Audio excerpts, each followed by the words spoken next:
How are you feeling today?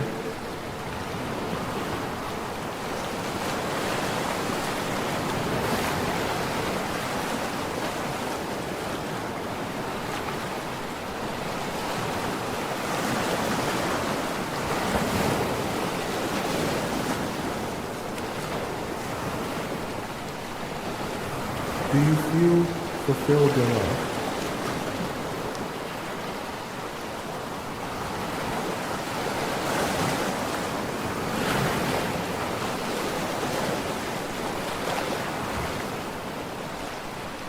The show will begin in 4 minutes. Are you ready?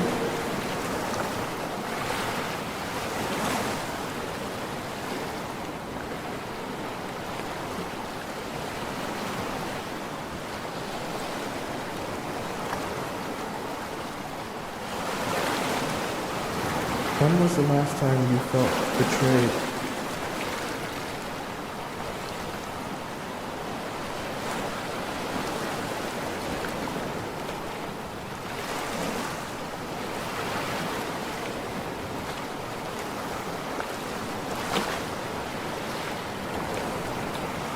When was the last time you felt loved?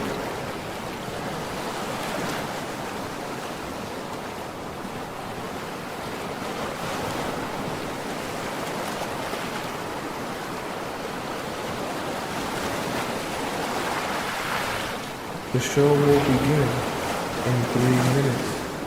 Are you ready?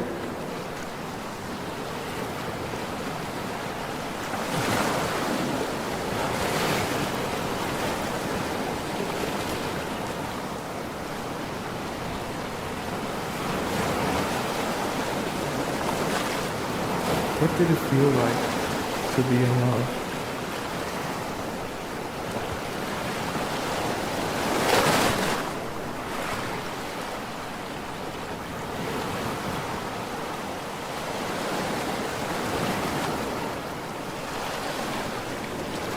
What is the most painful part of being in love?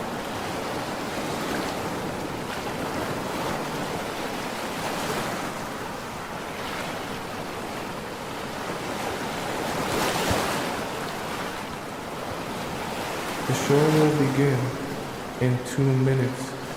Are you ready?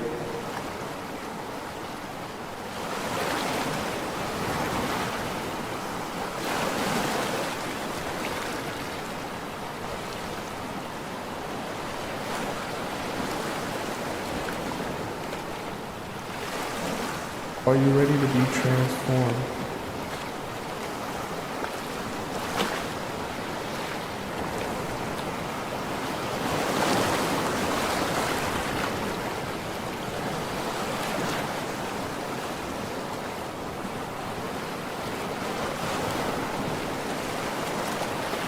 Are you ready to make a change?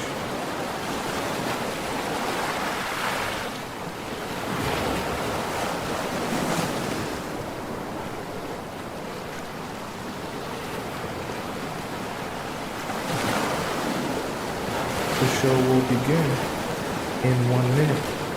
I hope you're ready.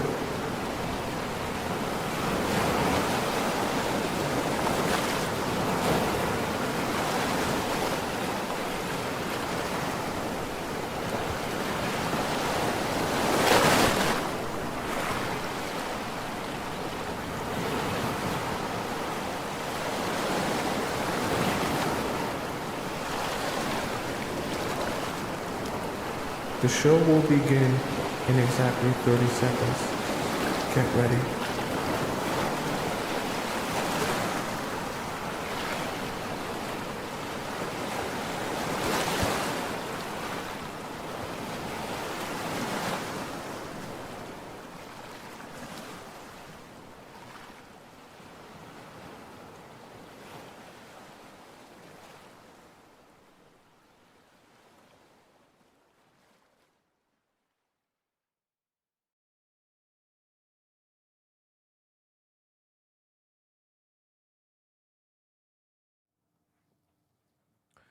Has it been a struggle for you to feel understood by men? What if I told you this usually stems from one area in particular, emotional intelligence? What if I also told you that a lot of your relationship problems could be solved if you just knew how to spot the emotionally immature men? If you want to learn how to do that, then join me on today's show where we'll be discussing 6 subtle signs he is emotionally immature. That way, you can avoid being frustrated in a relationship with a man who just doesn't get it. Welcome to the Players Club. If you're paying attention to me and everyone else in the live stream, please say here present so that I know you're here present and actively participating. Welcome to the show and welcome on this Monday afternoon. Chat's Monday afternoon for me. I don't know what time it is for you. How are you all doing? How was your weekend? Good to see you. Who we got over in the TikTok chat here? I see we got Nids. Dejana is here. Go Plants is here. One of our most generous TikTokers.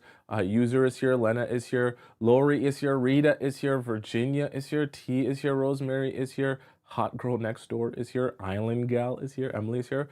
Welcome all you beautiful people in the TikTok chat. And of course, we have our moderators, Sir Cerise, SH, and Scotty here in the chat. If they're not here yet, they'll probably be here in a little bit. I'm early today. Okay, or I'm on time today. How are you guys doing? Who we got over in the YouTube chat? I see we got Electric Feel here. We got Mary Kim here. We got Kayla here. We got LP Baby here. We got Jude here. Spiritual Francesca is here. Irina is here. Who are our channel members here? We got Tracy Now is one of our amazing channel members here. Great Fortune Cookie, one of our amazing channel members is here. Olga is here, one of our amazing channel members. And let me see, I think I got everyone, all of the channel members here. Hopefully I didn't miss anyone. Shout out to all of the amazing channel members. Good to see you all. And welcome, of course, we have Missy America holding down our YouTube and our TikTok chat as our one and only principal. Welcome, all you beautiful people. Let's get started today, okay? How was your weekend? Was your weekend good? Did you get into some good, wholesome fun, okay?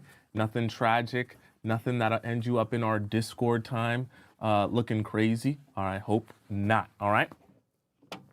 Let us have this conversation, okay?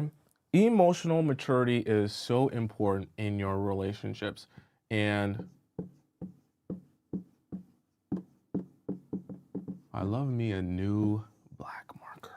So good. So what I want you all to understand about emotional maturity is it's such an important part of relationships. And, you know, we always want to set you up for success in your relationships. What do I mean by that? I want you to build relationships with men that can be long lasting. I don't want you to constantly have to be a serial dater, spending all your time on Hinge without ever, you know, actually meeting someone that you end up liking and end up wanting to spend your time with and takes you out the game, so to speak, okay? I want you to be successful in that. And if we're gonna be successful in your, or help you be successful in your dating life, then what we have to do is make it easy for you to spot qualities that will make a relationship with a man sustainable or unsustainable, okay? So in this sense, what we want to kind of discuss here is the idea of perspective.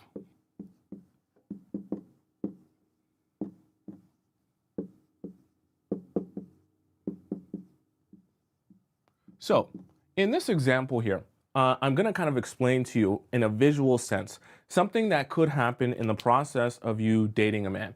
And I want to break this down so you can understand how emotional maturity can be very obvious to you from the very first couple of dates. Then you know to not date this type of guy. So in this scenario here, what I want to kind of draw a visual for you of is an idea where, let's say you're dating a guy that you met wherever you met him. Let's say you met him on Mars, all right?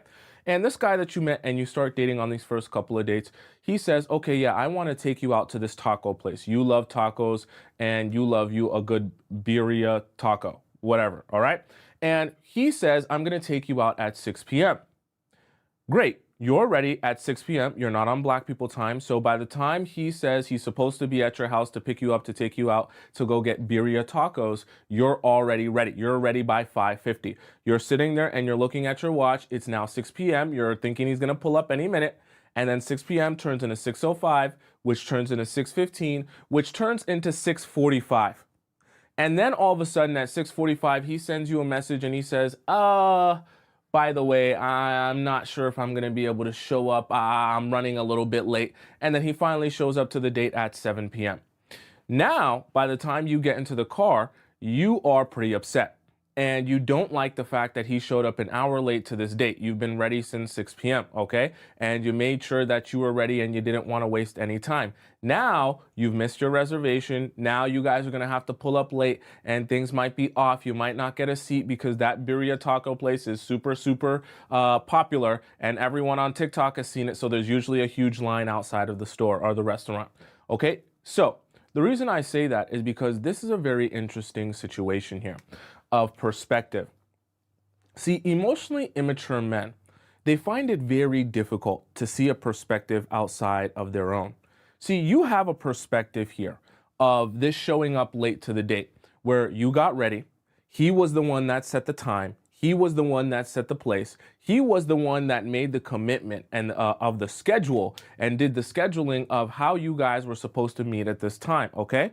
But in your scenario, you were making yourself available at that time, you had time, and you stuck to that plan. So from your perspective, it was really rude, right? And we can also say disrespectful in that sense for him to show up that late to your date, especially considering he never sent you a message beforehand. He never said anything was going on. And then by the time he gets to the date, he has all of these excuses of why he couldn't get to the date. This is the interesting thing about perspective and what I want you to take notice of. See, someone who understands your perspective and understands the fact that without a text message or a call, you have no idea what is going on with them or what is happening or why they're going to be late. See, from his perspective, he'll say, well, I was doing things, right? Or I was busy, right? Or I had work, right? Some sort of thing like that, something along those lines. But very specifically in this scenario, see, an emotionally immature man doesn't really understand a perspective outside of his own. So when he tells you what was going on at the time when he was extra late to the date, and that when he was supposed to be here at 6 p.m., what he was doing all this time, he's only thinking to himself, at this time, I was doing these things.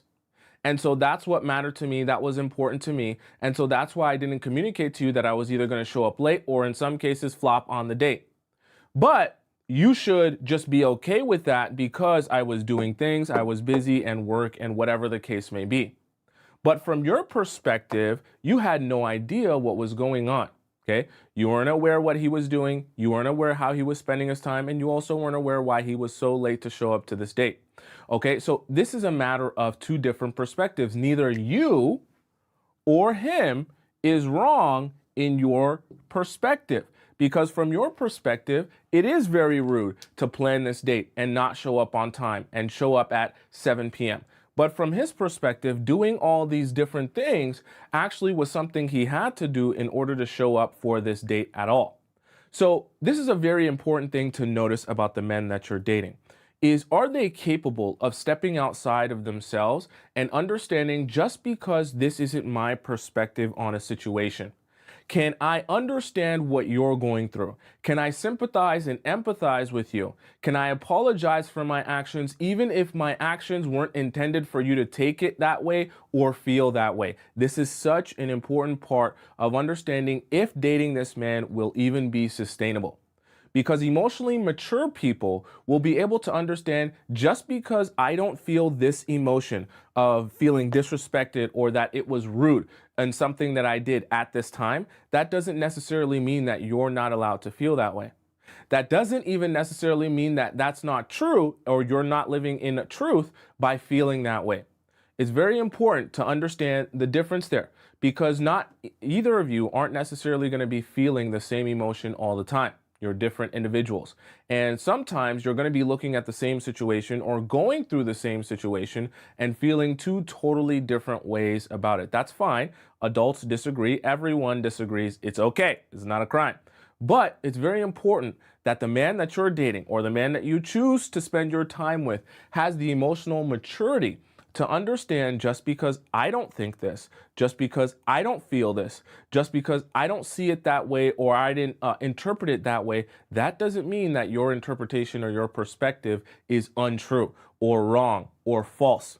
In fact, if I can get you to explain yourself and how you feel and get an understanding of why you feel that way, I'll be able to better step into your perspective, your understanding, see it your way, and be able to try and adjust myself so you no longer feel that way. Okay? That's part of emotional intelligence. I know I make it sound very complicated. It's not that complicated if you're emotionally intelligent, but if it is, if you're dealing with a guy who is very emotionally unintelligent, these type of things, actually, I should say that now, you'll notice a theme that a lot of the stuff that I'll describe here today and all the rest of my 5 points are things that might seem easy to you if you're someone with high emotional intelligence. Now, I'll be honest with you though, a man with low emotional intelligence, most of these things will be hard for him to actually do. Okay, so if you're noticing that, or you're noticing, that this might be easy for you, but be hard for some of the men you've dated or the guy you're dating to do, then you know you're dealing with an emotionally immature man. Okay, let's go on to point number 2. Okay, this is going to be an interesting one.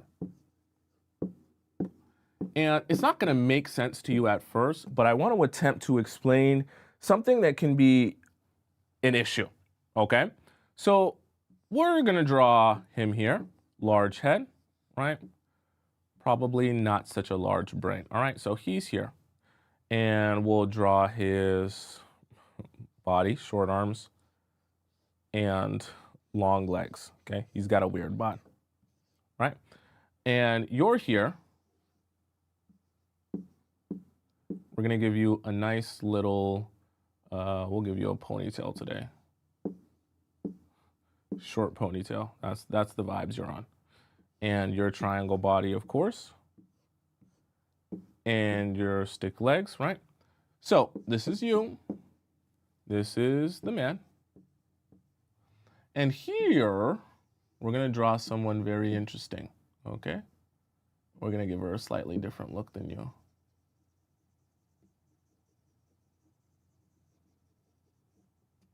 All right. Now, this is a very interesting person here, okay? We're just going to write down friend for now, okay? So, this is very interesting, and I want you all to take notice of this because this can happen a lot when it comes to guys who are not very emotionally mature. So, I'm going to describe a situation for you that may or may not have even happened to you. You guys can let me know if this has ever happened to you. But this is a very important situation to understand and take away from to understand the concept of nuance so you can understand what I'm trying to say here. Okay, let me break this down. So let's imagine you and your man go out to a party, okay? It's just a party where, some friends that you guys know around town are gonna be there, people that both of you know, mutual friends and things like that, okay? People you're familiar with. You go to this party, and when you get to this party, he sees a friend that he knows, okay? So we'll draw a line here. He knows this woman. Now, he knows this woman from, let's just say, back in the day. Nothing inappropriate. They've never slept together. They've never had a thing together. No weird situation going on. They just know each other. Now, because they know each other and they know of each other, they start having conversation here. And you have your own mutual friends and friends of yours that are at this party. So it's not that big of a deal to you. You go about your time and you go and you have conversation with other people around the party. But as you're having conversation around the party, you look back at your man and this girl that he's talking to, this friend, and they seem to be really laughing up a storm, right? They seem like, you're seeing all 32 of their teeth. You didn't even know he had teeth back there because you never see that part of his mouth because he's never smiling that big when he's around you. She's laughing. She's touching on his arm when she's laughing. He must be the funniest person ever. He's Dave Chappelle. He's Kevin Hart today because the way she's laughing, it seems like she can't even stand up. She needs him for support the way that she's laughing. And they're talking 10 minutes goes by, 20 minutes goes by, 25 minutes, 30 minutes goes by, and they're still having this conversation here as if they're having the most interesting conversation ever. And you come walking into the frame and you're like, hey, you guys been talking for quite a while. And then your man goes, yeah, me and my friend here, we're just catching up because I haven't seen her in so long. And she was telling me a funny story about the thing that she seen when she was off at work and da da da da da da da da da. Okay? Then you go, okay, yeah, work, yeah, conversation, yeah, catch up. And he's like, wait, what's wrong? What's the problem? And you're like, oh, nothing. So fast forward this party, you get back into the car, and the car ride is a little bit silent. The car ride is silent because you're upset that you feel like there was a little bit too much laughing, giggling, and vibes going on in the conversation that he was having with this friend, okay? And you are trying to work through your feelings because you feel uncomfortable having watched that and seen that happen. He then asks you, let's say, for the sake of example, he then asks you, oh, is something bothering you? What's wrong? And you're like, oh, I just didn't like the way you were having conversation with that girl. And he says, wait, what's wrong? I didn't cheat on you. I didn't kiss her. And I didn't grab her, I was going to say her, I didn't grab her butt. What's the problem? I was being civilized. I wasn't flirting or doing anything weird or strange. And then you go, well, yeah, it wasn't weird or strange what you were doing, but it just makes me feel uncomfortable for you to be having a 30-minute conversation with someone, some other girl that I've never met and I don't know. I get it, you guys are catching up, but it just makes me feel weird and it makes me feel strange. And emotionally immature men will find this nuance very difficult to understand. See, because he didn't actually necessarily do anything specifically wrong, which is true. But that doesn't take away from the fact that because you're his girlfriend or you're his girl in this scenario, that seeing this and experiencing this, where he's having this, conversation, even if it might be lighthearted and they're just telling jokes to each other for 30 minutes, makes you feel uncomfortable because you're a human being with emotions. Not all of your emotions can be laid out on a black and white piece of paper and can be said, hey, I only feel bad or feel weird or feel off when something is morally wrong or you're cheating on me. I can also feel bad or feel weird when something isn't necessarily wrong, but it just makes me feel uncomfortable. This is the nuance of emotional maturity that only someone with emotional maturity can understand, because it's not black and white. It's very gray. But in understanding people and understanding perspectives, like we talked about earlier, it's easy to understand that when you're able to empathize and sympathize with people and understand how emotions can be complex and way more complex than just being, is this good or is this bad? But for the men who are emotionally immature, this will be a struggle. And his response will be in a way where he can't quite understand why you would at all feel that way. Because in his mind, the only reason you should feel weird or you should feel strange about a situation is if he's blatantly cheating on you or blatantly disrespecting you by kissing the girl, grabbing her butt, doing something very, very strange.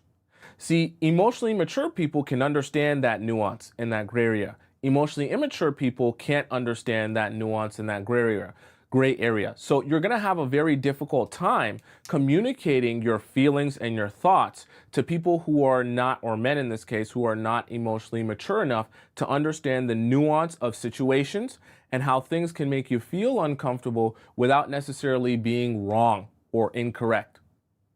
See, this is part of working through problems in a relationship that can be small and seem minute to some people, but it doesn't take away the fact that it still bothers you.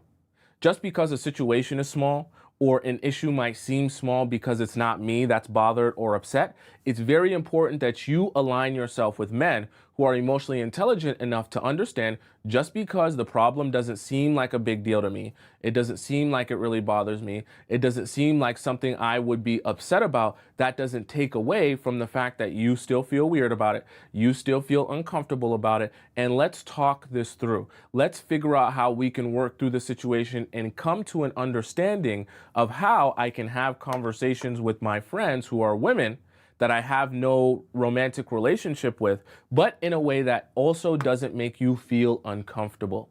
Okay? That's a talk that requires nuance. That's a talk that requires understanding. That's a talk that requires emotional intelligence. Okay? Kayla says, how do men grow emotional intelligence? With an understanding of how things work, an understanding of the fact that just because I don't feel a particular way doesn't mean other people don't feel a particular way. So this is something that people choose to grow in and people choose to better understand. I know it sounds very strange, but men aren't going to go out and read a book and become more emotionally intelligent, right? Your growing and your understanding of life allows you to become more emotional intelligent. Your experience in relationships and friendships and understanding people and dealing with people is what makes you more emotional intelligent. So for the men, it's not just something where you can say, okay, I want my man that I'm with right now to be more emotionally intelligent, and I want that to happen in the snap of a finger by him reading a couple of books. He has to have the desire to better understand people and grow in his understanding of people and their perspectives to become more emotionally intelligent, okay? I know it's a little bit unfortunate, but the reason I say that is because what I want for you to do is, instead of trying to figure out how can I get a guy that I like to be more emotionally intelligent, I want you to instead change your thinking to, how do I only align myself and look for partners and invest my time in partners who I see and deem to be emotionally intelligent, okay? I know it sounds very cold, and I know it sounds like, damn, are you saying that I shouldn't date the guy that I'm dating right now? If you think that that guy is emotionally immature, then I'm saying don't date that guy. I'm saying align yourself with the guy who is emotionally mature and intelligent. Okay? LP Baby says, if a guy doesn't want to be emotionally intelligent, does that mean that he's not for me? Precisely. Precisely. Precisely. That's precisely what I'm saying. And I'm also saying that when you're looking out for guys and you're looking out for the people that you want to date, you want to make sure that you're looking specifically for signs and clues that this person is emotionally intelligent. And if you get the sense that they're not emotionally intelligent, then you make sure to leave that man. Okay? Does that make sense? All right. Let's hop into our point number 3. I want to kind of run through them. Don't worry, I'm answering your questions about the show at the end. Okay, so if you have a question, make sure you pocket it, because we're going to get to our question time of the show as well. All right, let's hop into point number 3. So, super important part of emotional intelligence.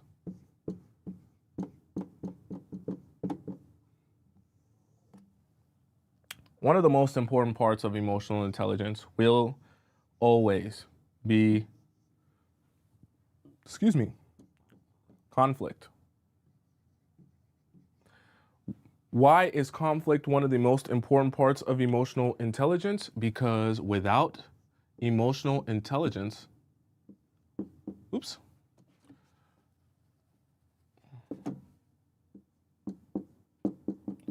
without emotional intelligence, you will never be able to sustain a relationship with a man. So let's break this down in a visual, and then we're gonna kind of understand better what this really means when I'm talking about conflict, okay? So, number 1, right? When it comes to conflict, you're always gonna have that in any relationship that you have with a man, okay? That's not gonna disappear. You're never gonna have a relationship in which there is no conflict. Conflict's always gonna be present.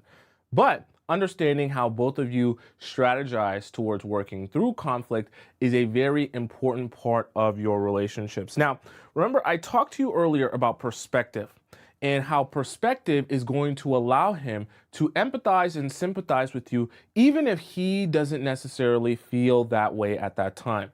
See, when both parties are emotionally mature, you start off, whenever there is conflict, on two opposite sides of the mountain. Okay, you're on this side with your own perspective, and he's on this side with his own perspective. Okay, but in the process of having two people who are emotionally mature, you're able to kind of look across the mountain here and understand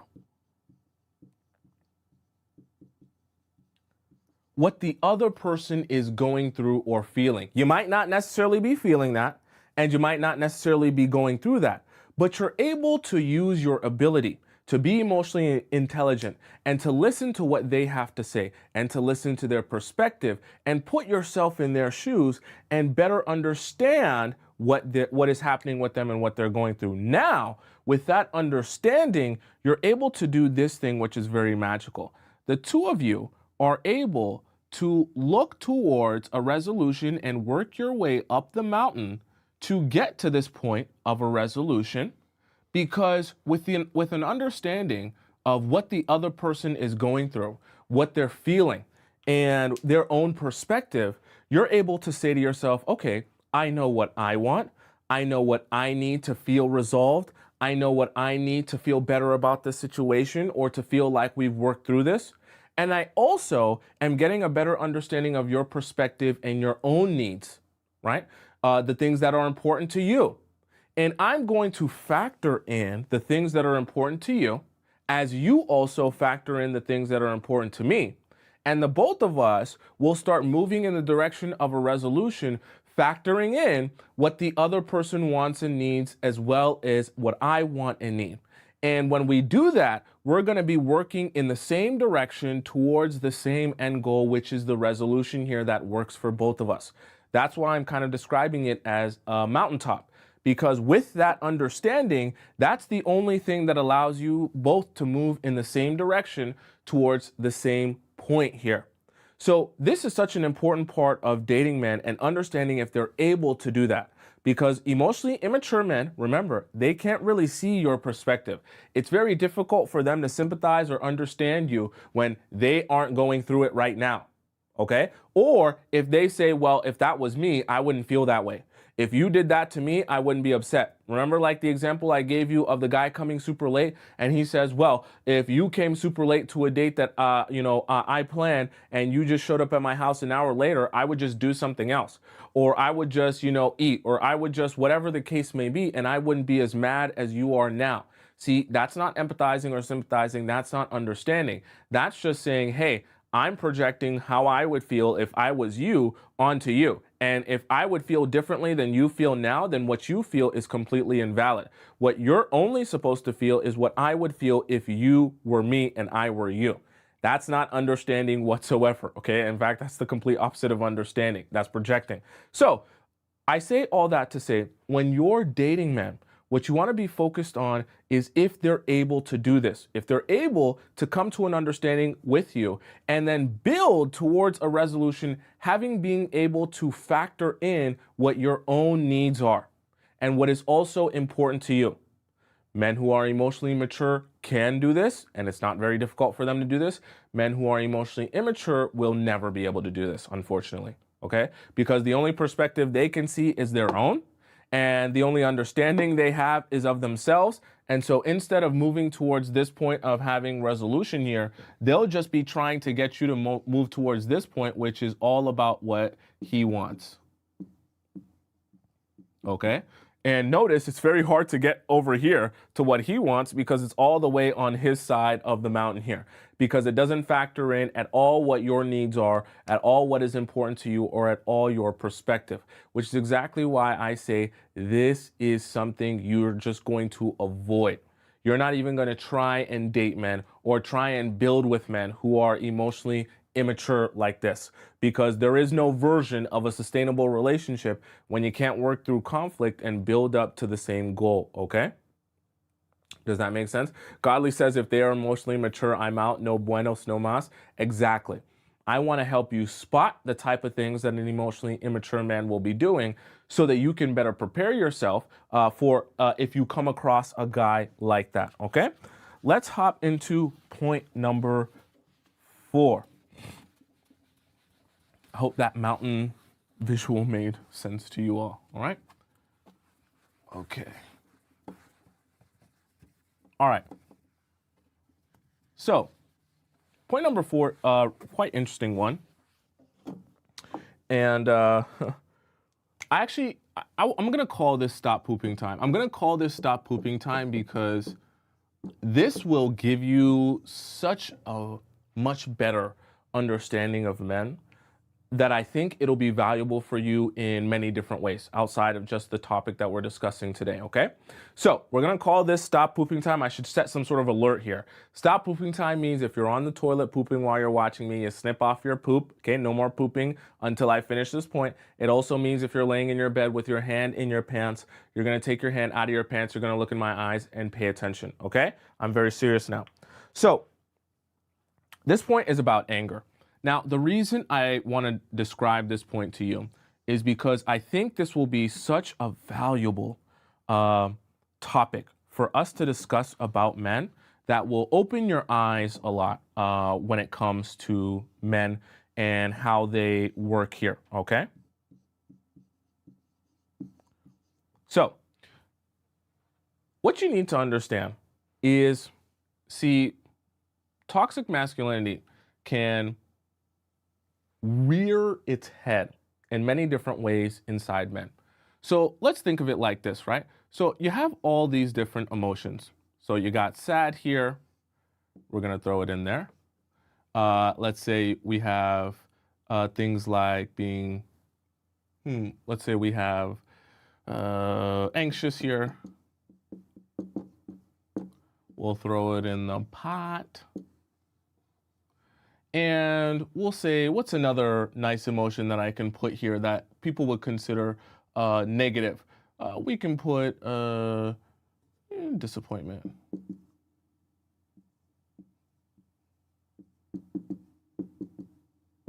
That makes me mad. Such a long word. I want to fit it properly.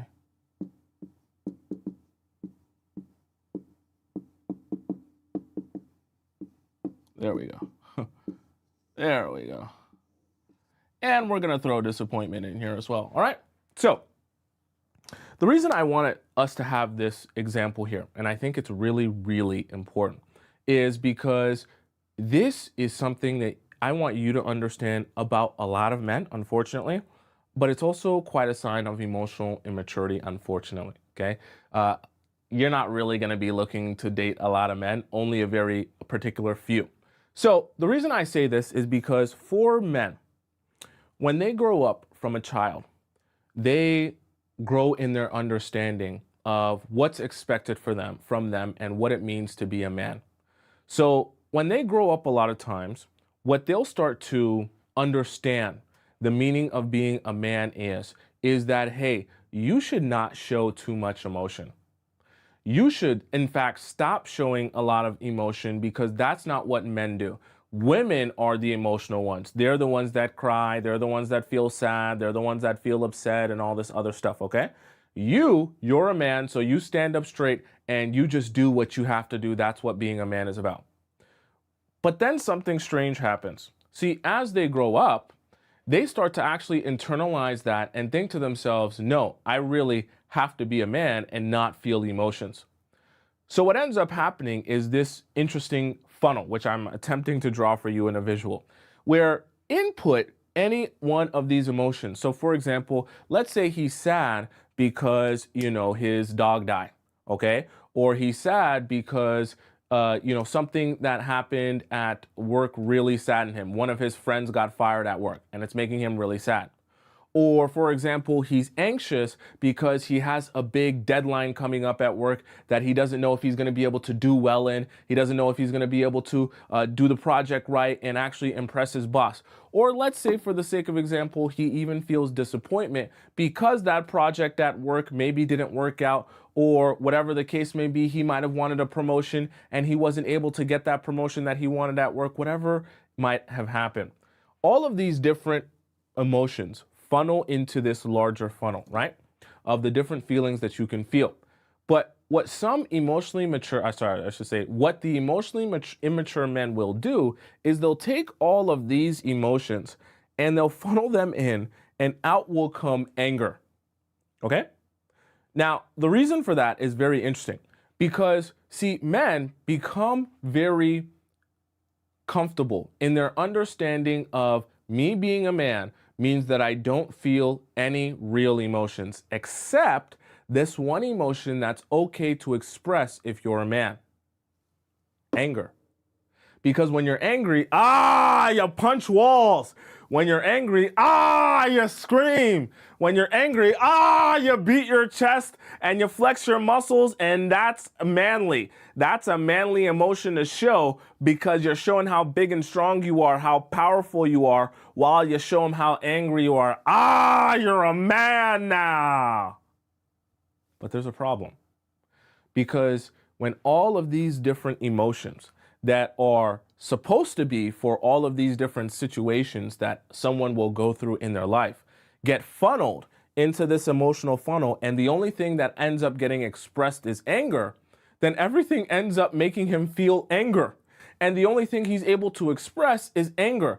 The problem is, for you, as someone who's dealing with this guy and someone who's trying to be a supportive partner to this guy, the only way for you to really understand what he's going through and what he's feeling is by reading and understanding his emotions towards the situation. So what I mean by that is, for example, if a guy comes home from work and he tells you how it was really disappointing for him to spend all of this time and energy working on a project and thinking that he was going to get a promotion only to not get this promotion, what you can start doing is, I understand better how you feel. So let me figure out how I can do something for you to uplift your spirit, to make you realize that, hey, you're worth more than just the job. And just because you didn't get this promotion, that doesn't mean you're a bad person. Let me cook your favorite meal, your favorite apple pie, that I can cheer you up, because you're still going to go back to work the next day and you're still going to attack this, and there will be more promotions. You see how an understanding of what that person is feeling and the emotion that they're feeling helps you also deal with that. Then your man can feel good, you can feel good, and everyone can feel good. But if he comes home from that disappointing project and not getting that promotion, and the only emotion he knows how to express is anger, and he just comes home and starts throwing stuff around the house and punching walls and yelling and screaming at you, now all of a sudden you don't know how to respond to him, because you're not really understanding of his problem. And because you're not understanding of his problem, because you don't even understand the emotion that's being shown here or how it's being expressed, it becomes very difficult for you to connect dots and then serve him in the way that you would need to serve him to build his spirits back up. Because in both of those scenarios, all of that emotion could be stemming from the disappointing project and not getting the promotion. But its expression changes the way that you respond to him, number one. It also affects your ability to help him get to where he needs or help to build back up his spirits if you don't understand what he's actually going through. So you see how this kind of ends up being a very unsustainable situation, where for guys who are emotionally immature that only know how to express themselves through anger, it becomes very difficult for you to deal with those men, because you don't know what emotion they're actually feeling. You don't know why they're feeling it, and they can't describe to you why they or how they feel. Okay? And so this is why I say avoid guys like this. If you get into a relationship or a situationship or a talking stage and you start to notice that this guy is only capable of funneling all of his emotions into anger and only capable of expressing them this way, go ahead and say, yeah, thank you for your time. I'm going to go over here and never speak to you again. I know it sounds really selfish to be only thinking of yourself and your own happiness, but I promise you, it's very, very, very difficult to impossible to build a sustainable relationship with men who can only express themselves like this. You will be very frustrated at trying to work with a guy who doesn't know how to express any emotion outside of anger. Right? Does that make sense? T says women can't help them and they want to continue keeping it in and making women suffer. Very true. Which is precisely why I don't want this show to be about you thinking, hey, my guy is emotionally immature, or the guy that I like shows a lot of these signs. How can I get him to stop showing these signs? That's not how I want you thinking of this show. I want you thinking, oh, if my guy has all of these signs, I should be thinking about getting a new guy. I know that that's disappointing, but if you're noticing that a lot of the stuff that I'm describing perfectly aligns with the guy you're either talking to or dating, I'm telling you that you're already going to be in a place in the future where the relationship becomes very unsustainable. It's very, very difficult to sustain a relationship with someone who has all of these qualities going on, because that means they're emotionally immature. Okay, let's hop into our point number 5 here. Okay? Hope that made sense to all of you beautiful people. So, point number 5, now you guys can poop again, okay? You can put your hand back in your pants if you want. All right, that was our stop pooping time. For point number 5,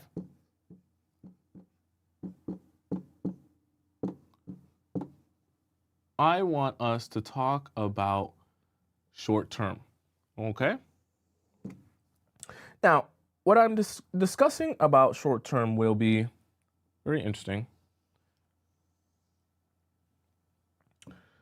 We're gonna put here,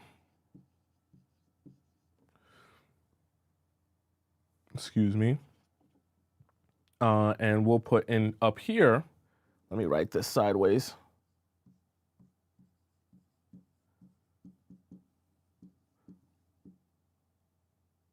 Okay, so this is a graph. We're not going to do math here. Don't worry. We're not going to get too deep into numbers. Don't start sweating. All I want to do for you is kind of describe to you a visual graph that will help you understand what I'm talking about here as it relates to the short term. So you start off here with low investment. And I'm not just talking about in a relationship, with anything in life, okay? And as time goes on, you're going to be investing and investing and investing and investing, okay? I should even put it like this. This would be a better visual here.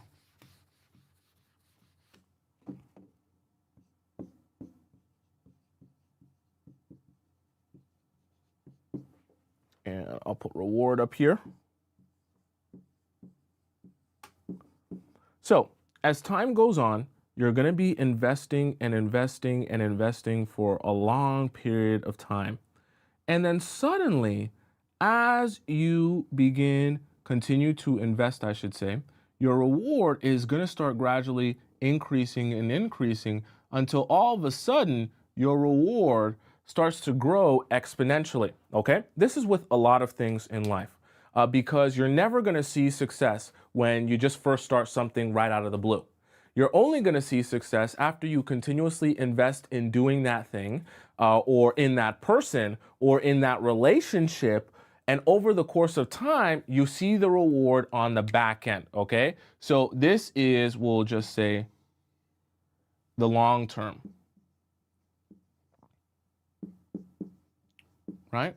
So the reason I kind of want to use this graph to explain to you the idea of short term here is because for men who are emotionally immature, it's very difficult for them to ever see the point in doing anything that doesn't serve them right now. Because in order to anticipate how you're going to feel down the line and how something you might do or say or invest your time and energy in right now will ever do something for you in the future, that just doesn't require the ability to just say, I want to do what makes me happy right now. That requires to have the ability of being able to say, what will I be feeling 5 years from now? What will I be feeling 10 years from now? How do I want to serve myself right now by doing something for me in the future? Because I can anticipate what my emotional state will be at this point in my life. And if I can anticipate that now, I can better serve myself in that state in the future by doing something for me right now, even if that doesn't necessarily benefit me at this current moment, or if it's a lot of work at this current moment, or if I'm not going to see a lot of the reward or the benefits of this in that current moment. So how does that relate to you and your relationship? See, when you ever ask anything of a guy who is only thinking short term, like, hey, I want us to come to an understanding of this. I want us to come to a compromise in this area of our relationship. I want us to figure out how we can not make this a problem anymore. See, guys who are only thinking short term because they're emotionally immature will not see a purpose of investing time and energy into things that don't serve them right now. Because when you're emotionally immature, you're not thinking about how you're going to feel 5, 10 years from now. You're only thinking about how you feel in this current moment. So let me give you a kind of graphic example of what I mean here.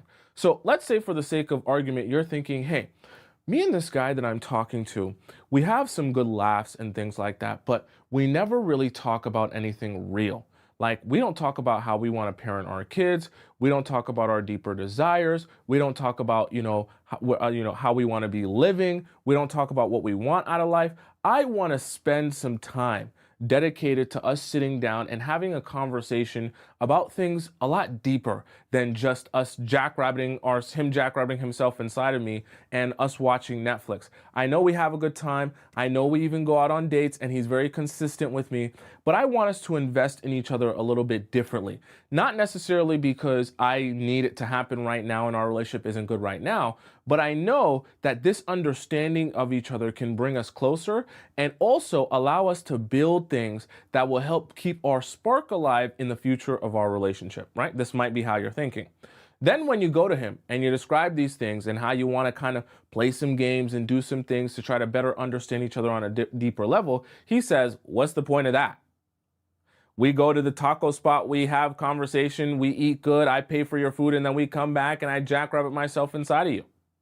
I mean, I feel like we're having a pretty good vibe now. I don't have time for all that other stuff. This is so silly. Why are we doing all of these games and this silly stuff? It just doesn't make sense. Like, we're fine, perfectly fine how we are.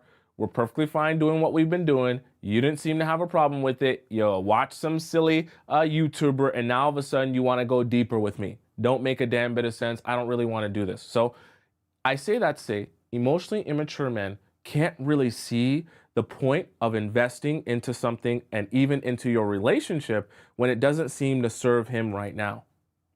Okay? Because figuring out how to keep the spark alive in your relationship when you're still in the honeymoon phase seems quite pointless, wouldn't it? Thinking about how you're going to make your relationship survive the long term or be as sustainable as possible, or to build foundations and pillars that make it so that when you go through future problems, you don't have to actually start figuring them out at the time. You can already have a plan in place to work through those problems that may come up in the near future, right? See, emotionally immature men can't understand that. And they don't want to waste time investing into things like that that are only going to reap the benefits in the very far and distant future, because they're not able to anticipate or even care about how they're going to feel in the distant future. They're only able to care about how they're going to feel right now. So what feels good right now? I, live in this apartment downtown and I like jackrabbiting myself inside of you and I like going out to eat food. Why do we need to be focused on doing anything more than that? That's what you say you want. You like this, I do that for you. I pay for your stuff. I pay for the dinners. I do that. It's not enough still? Why do we need to go deeper? Why do we need to invest in this? Why are we trying to fix problems that we don't even have? Because those are things that are going to make your relationship sustainable. But the emotional, immature man doesn't understand that. That doesn't connect for him. And only until you have those problems in the future, or you have those conflicts or issues in the future, or you have those miscommunications or misunderstandings in the future, can he then say, oh, now I think is a good time for us to invest in this, or try and go into counseling, or trying to go to couples therapy, or whatever the case may be. And so a lot of times what I want you to kind of think of is, how willing is a guy to be investing in things that don't necessarily serve our relationship right now, but serve the future of our relationship, serve the sustainability of our relationship, serve the long term of our relationship. The other thing I also want you to look at and observe of the men you're dating is, how does he apply this into his own life? Does he take his own life and implement this same strategy? From the standpoint of, does he take investing into things and reaping the rewards at the end seriously? Does he actually do that? Or does he see everything as, hey, I want to try this right now and I expect to see results in the first 30 seconds. If I don't see results, I'm going to go on to the next thing that's going to make me see results in the first 30 seconds. If you're dating a guy that thinks that his big claim to fame is going to be getting a lottery ticket and winning the lottery, and that's the way that his life is going to change, go ahead and leave that man. Okay? Just being super real with you. If you're dating a guy that thinks that his, big moment is that he's going to make it to the NBA and he's 35 and 5'6", go ahead and leave that man. All right? If you're dating a guy that thinks that crypto is going to be the new get rich quick scheme. I'm going to do crypto, and in the first, 12 days, I'm going to become a millionaire. I'm going to start selling TVs out the back of my trunk, and in the first week, I'm going to be a millionaire. Life don't work like that. Okay? You don't invest into things right now and reap the reward right now. And if you can't understand how to invest into things where you only reap the reward far in the future, then you're probably not going to be very successful in life, which means you're probably just going to want to not worry yourself with those men, okay? I would hope you're not investing your time in those men, okay? Notice said these men stay single forever. We would hope, right? We would hope that those men stay single forever, but unfortunately, some women that don't understand these concepts end up dating these men or even marrying these men and only realize that until after the fact, unfortunately, okay? Let's go on to our point number 6, okay? Hope that made sense to all of you. Tell me in the chat, did that point number 5 make sense to you all? I hope I didn't lose you with the graph and things like that, because I know graph and math sometimes can get you sweating, all right? Point number 6. Super duper important to understand for men that you're dating, okay?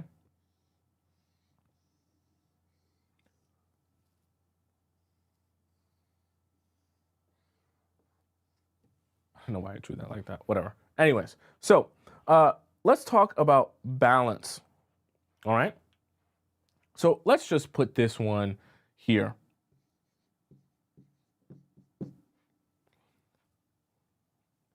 Let me draw this better. Okay, so we'll go like that.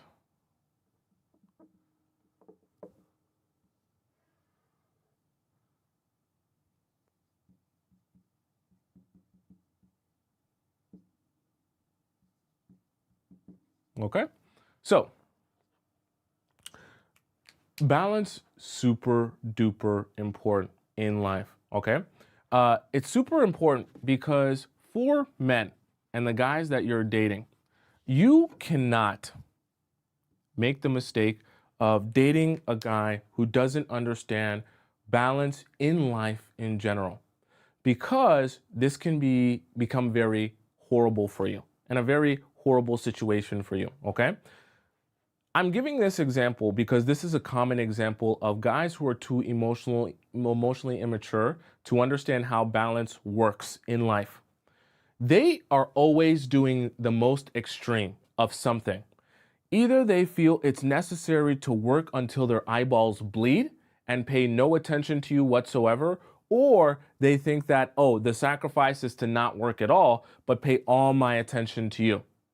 This is a problem though, because while some of these men might be ambitious and want to get to the money and want to do what is necessary for their life and their success, which is good, the other thing is though, everything needs watering.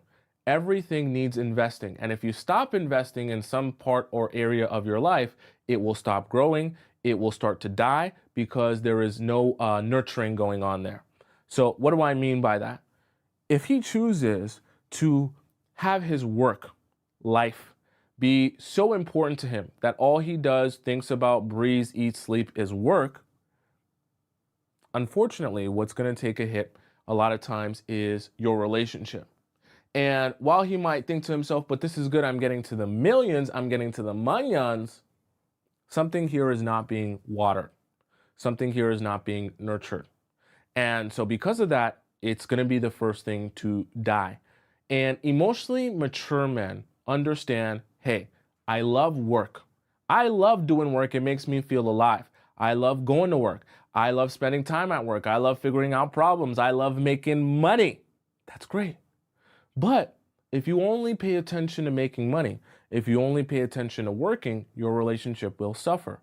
And if you choose not to balance your life in a way where there still is time for your relationship, and instead of it being all out of whack and so unequal or so much inequality in the relationship, if you choose to not address that, then eventually you're going to be in a situation, for you, I mean you, where you're suffering in a situation with a guy who is all in on something else and not paying attention to doing any nurturing of you or the relationship with you.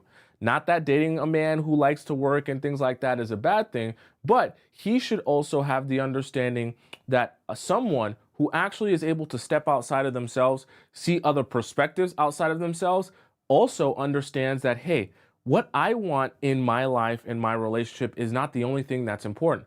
I love working. I want to figure out these problems. I want to get rich. That's great. But aside from getting rich, someone else in my life also needs things from me, also needs my attention, also needs my care, also needs my love. If I don't want to water that relationship and invest in that person or that thing, that relationship is going to suffer. I can't just expect her to exist and live while I focus all my attention over here. It's unfair to her. But see, this is part of understanding perspective, like we talked about in our first point. This is part of being able to empathize and sympathize with other people. That instead of even putting himself in a situation where all he does is work and focus on himself, he also factors in that, hey, my life and my attention is more than just me and my focus on my work.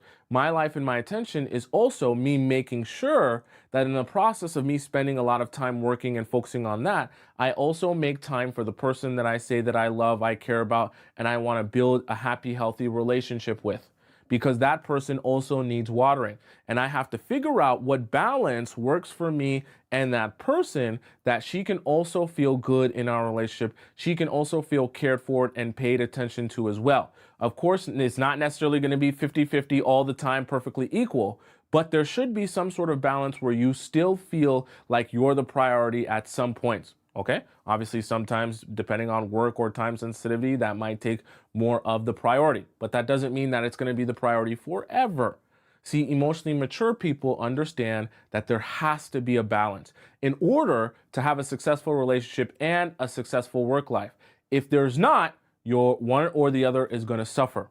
If you only are going to care about your relationship and only pay attention to that and not pay attention to your work will suffer. If you're only going to care about your work and only pay attention to your money, yeah, you'll have a lot of money, but your wife or your girlfriend will be miserable. Okay? So pay attention to that when you're dating men to get a sense of, okay, I get it. You're committed to your work and you like working, but how committed are you to also building a real, healthy, sustainable relationship? If your only commitment to yourself really is being a successful man, that doesn't necessarily mean you'll be a successful husband. You might be successful making money and you might be successful running up the ranks of your corporate job, but you won't be successful building a relationship if that's not one of your also one of your priorities. Okay? Because if it's not one of your priorities, I'm not going to turn it into one of your priorities by walking into your life. It has to be one of your already existing priorities. Okay, so be taking notice of that when you date men and you ask them questions to get a better understanding, not just, hey, I'm here. Don't ever assume that because a guy is here on a date with you that you met on Hinge, that he's ready to date. Okay, you only actually are sure that he's ready to date when you hear how he feels about dating, what his expectations of a relationship is, and how he wants to approach that. If a guy tells you he's ready to date and the next thing out of his mouth is, hey, by the way, I'm basically going to be working 24 hours a day. I have, my work job, my 9 to 5, then I have a side business, and then I have another side hustle on top of the side hustle, because I like to do everything at once. And I always feel a constant state of anxiety because I feel like I need to do 35 things at the same time, and I never have time for anything else. If I go out on a date with you, it's probably going to be while I check my phone the whole time and pay attention to other things. That's not really going to work. Okay. And that's not balanced. That's also a lack of emotional maturity to understand that, hey, you can't just expect someone to sit on the sidelines while you hustle your life away, which is great. Working is great. But if you're not going to be able to understand the nuance of balance and how other people also need your attention and also need your care and your nurturing so that those relationships can also grow and not just your work life growing, then you're going to have a very unsuccessful relationship with that man. If he doesn't understand that and he's too emotionally immature to understand that. Okay? Does that make sense? Valentina says, exactly. Finally, you understand me because my ex never understood that. Trust me. The men that love working, it's something that you have to come to the realization of. You can love working. Nothing wrong with that. You can love making money. There's nothing wrong with that. Love being a boss, but your woman also needs your attention. That's just the reality of life. Okay. And when you become a man, you understand your woman also needs your attention. Just the reality of life. There's no version of a successful relationship where you can only work, only pay attention to yourself, and only pay attention to your work life and never give attention to your woman. It don't make a damn bit of sense. You're gonna have a very unhappy woman, if not a woman who's cheating on you. Okay, just the reality of life. All right. Do you guys have any questions about the 6 that we just discussed here today? I seen you guys having questions earlier. Let me go into the super chat because I know that there was a super chat donation while I was multiple. Okay. Nelly donates 11 euros in the super chat. She says, we scheduled the date for the 18th. My question, he told me I'll let you know what time, how long before the date is unacceptable or appropriate to confirm the date and the time he will be picking me up. So you're saying that he hasn't said anything to you after scheduling the date for the 18th. My thing for that would be, hey, because obviously I believe that's like 2 weeks in between, right? So at least one update throughout the week of, yeah, we're still on for the 18th will be good. And then obviously the day before, updating you like 24 hours before, we're still good tomorrow, blah, blah, blah, blah, blah. And then the day of, okay? Those are kind of the checkpoints. Once a week, right? Leading up to that date, then the 24 hours before, and then the day of the date.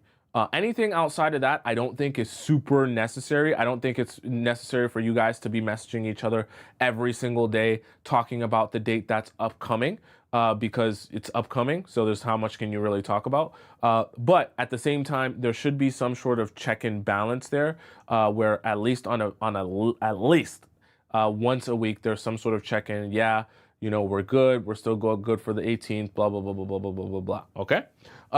Kayla donates $20 in the YouTube chat. She says, thank you 100 times over, Tomisin. Thank you so much for your $20 donation. I really appreciate that. Also, thank you to the person, I didn't get to see it here. Thank you to the person who donated in the TikTok chat. I can't see it on my screen here, but thank you. I really appreciate that. Shanghai donates, or Shengye donates 10, I don't know, what is STK, SEK? What currency is that? She donates 10 of that, and she just donates it as a little bit of a super sticker. Thank you. Thank you. I appreciate that so much. All right. LP Baby says, what do you think of my boyfriend going on solo dates with female friends? What? I don't even understand what that question is. Your boyfriend going on solo dates with your female friends? That's not even your boyfriend anymore. He's dating other women. Well, I don't even know. Well, how can that be your boyfriend? Okay. You said that was my ex and his female friend and their solo dates. Yeah, no, that's not a thing. That's not a thing. I don't know where he got that from. That's not a thing. Devil Blue says, how long do you give men to reach the resolution in conflict?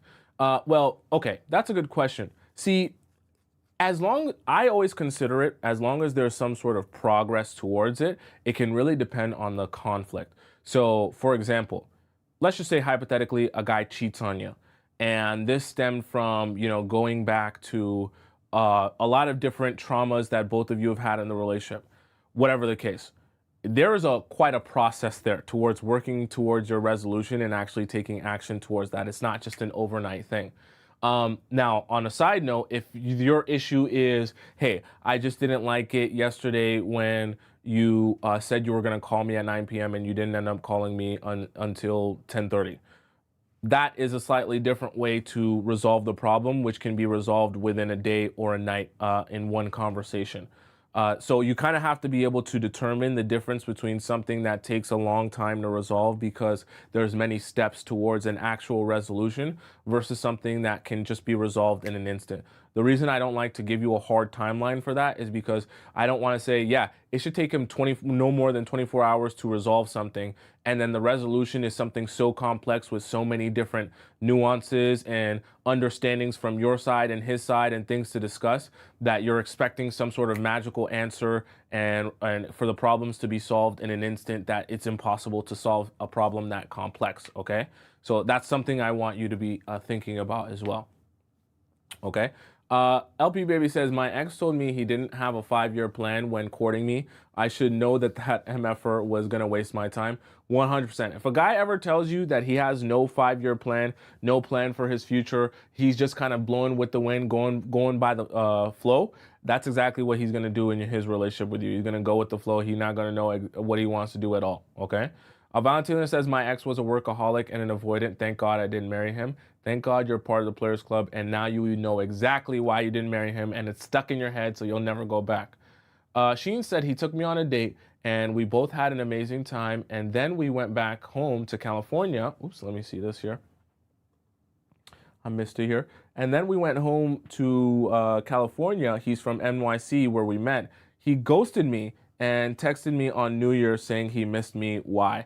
That probably has to do with the fact that he's not very serious when it comes to dating as you thought he was, and he's showing you that through his actions. Okay, so that really in itself is him telling you that I'm not really serious about dating, and what I was telling you when we were together was really just all a sham and a lie.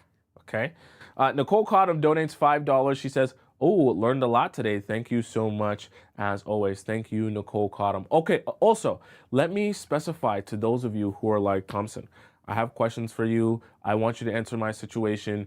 It's not directly related to what you talked about here, but I do have a very specific question for you.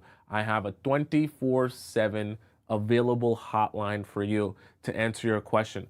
What you do is you go over, if you're watching me on TikTok, you go over to the link in my bio on TikTok, or if you're watching me on YouTube, you go down in my description, click where it says private relationship advice, okay? And when you click that private relationship advice link, you'll be able to go and type out your question as long as you want to type it out, as many paragraphs as you want. You'll be able to send it in to me, and then I will respond with a voice message, usually 8 to 10 minutes long, and advise you or give you some perspective if you're trying to better understand a guy or why he did this or what his thought process was, okay? So anything relationship based you can send to me, and I will answer that to you and advise you in a private sense, just me and you. No one else is gonna see your question, okay?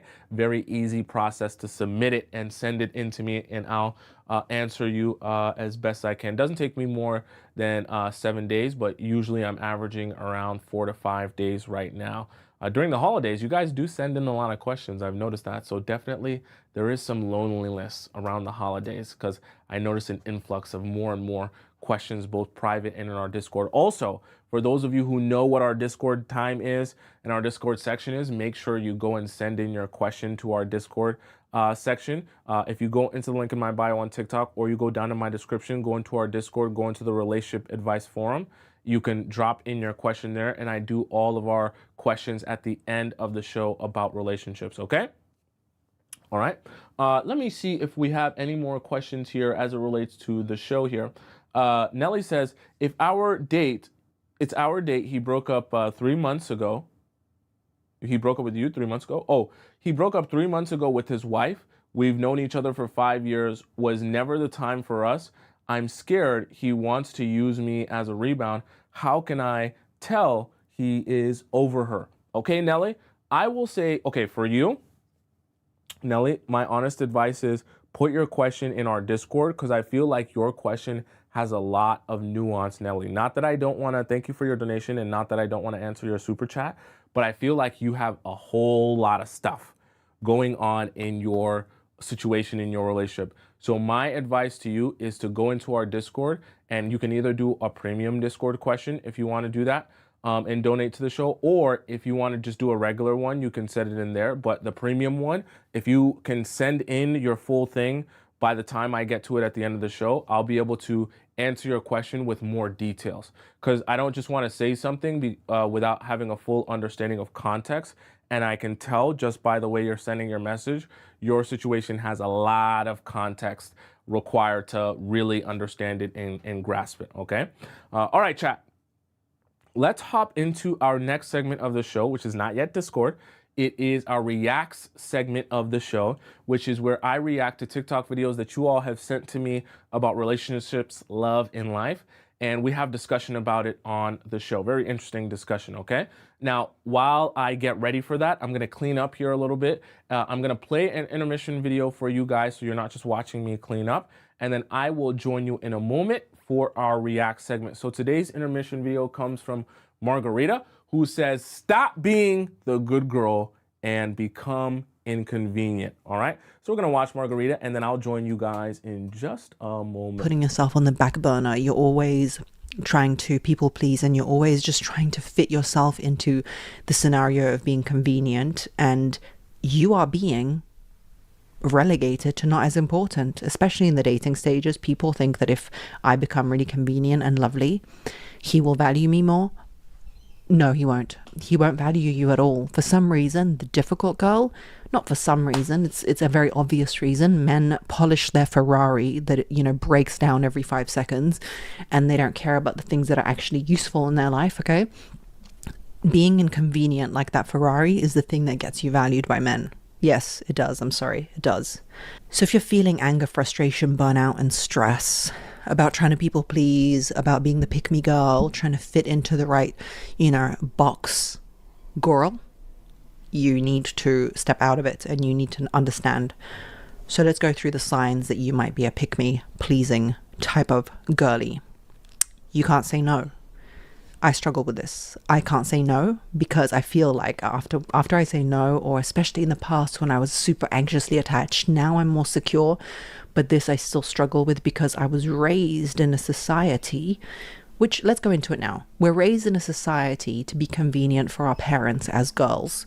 What's a good baby? A good baby doesn't cry. A good baby doesn't give you problems. A good baby's always like there cooing and being happy.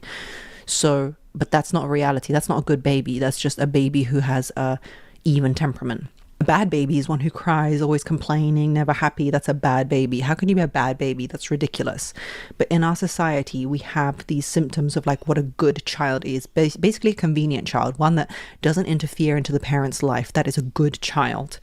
Are you the golden child? Are you the one that had a difficult parent and always placated your parent? You know the right thing to say in your family dynamics, the trauma dynamics in your family. You always know the right thing to say, the right thing to do, the right person to please. Everything is always correct and right and wonderful because you make it so. You are so emotionally clever and sensitive to everything that you know how to placate everybody around you. You know how to make everybody happy.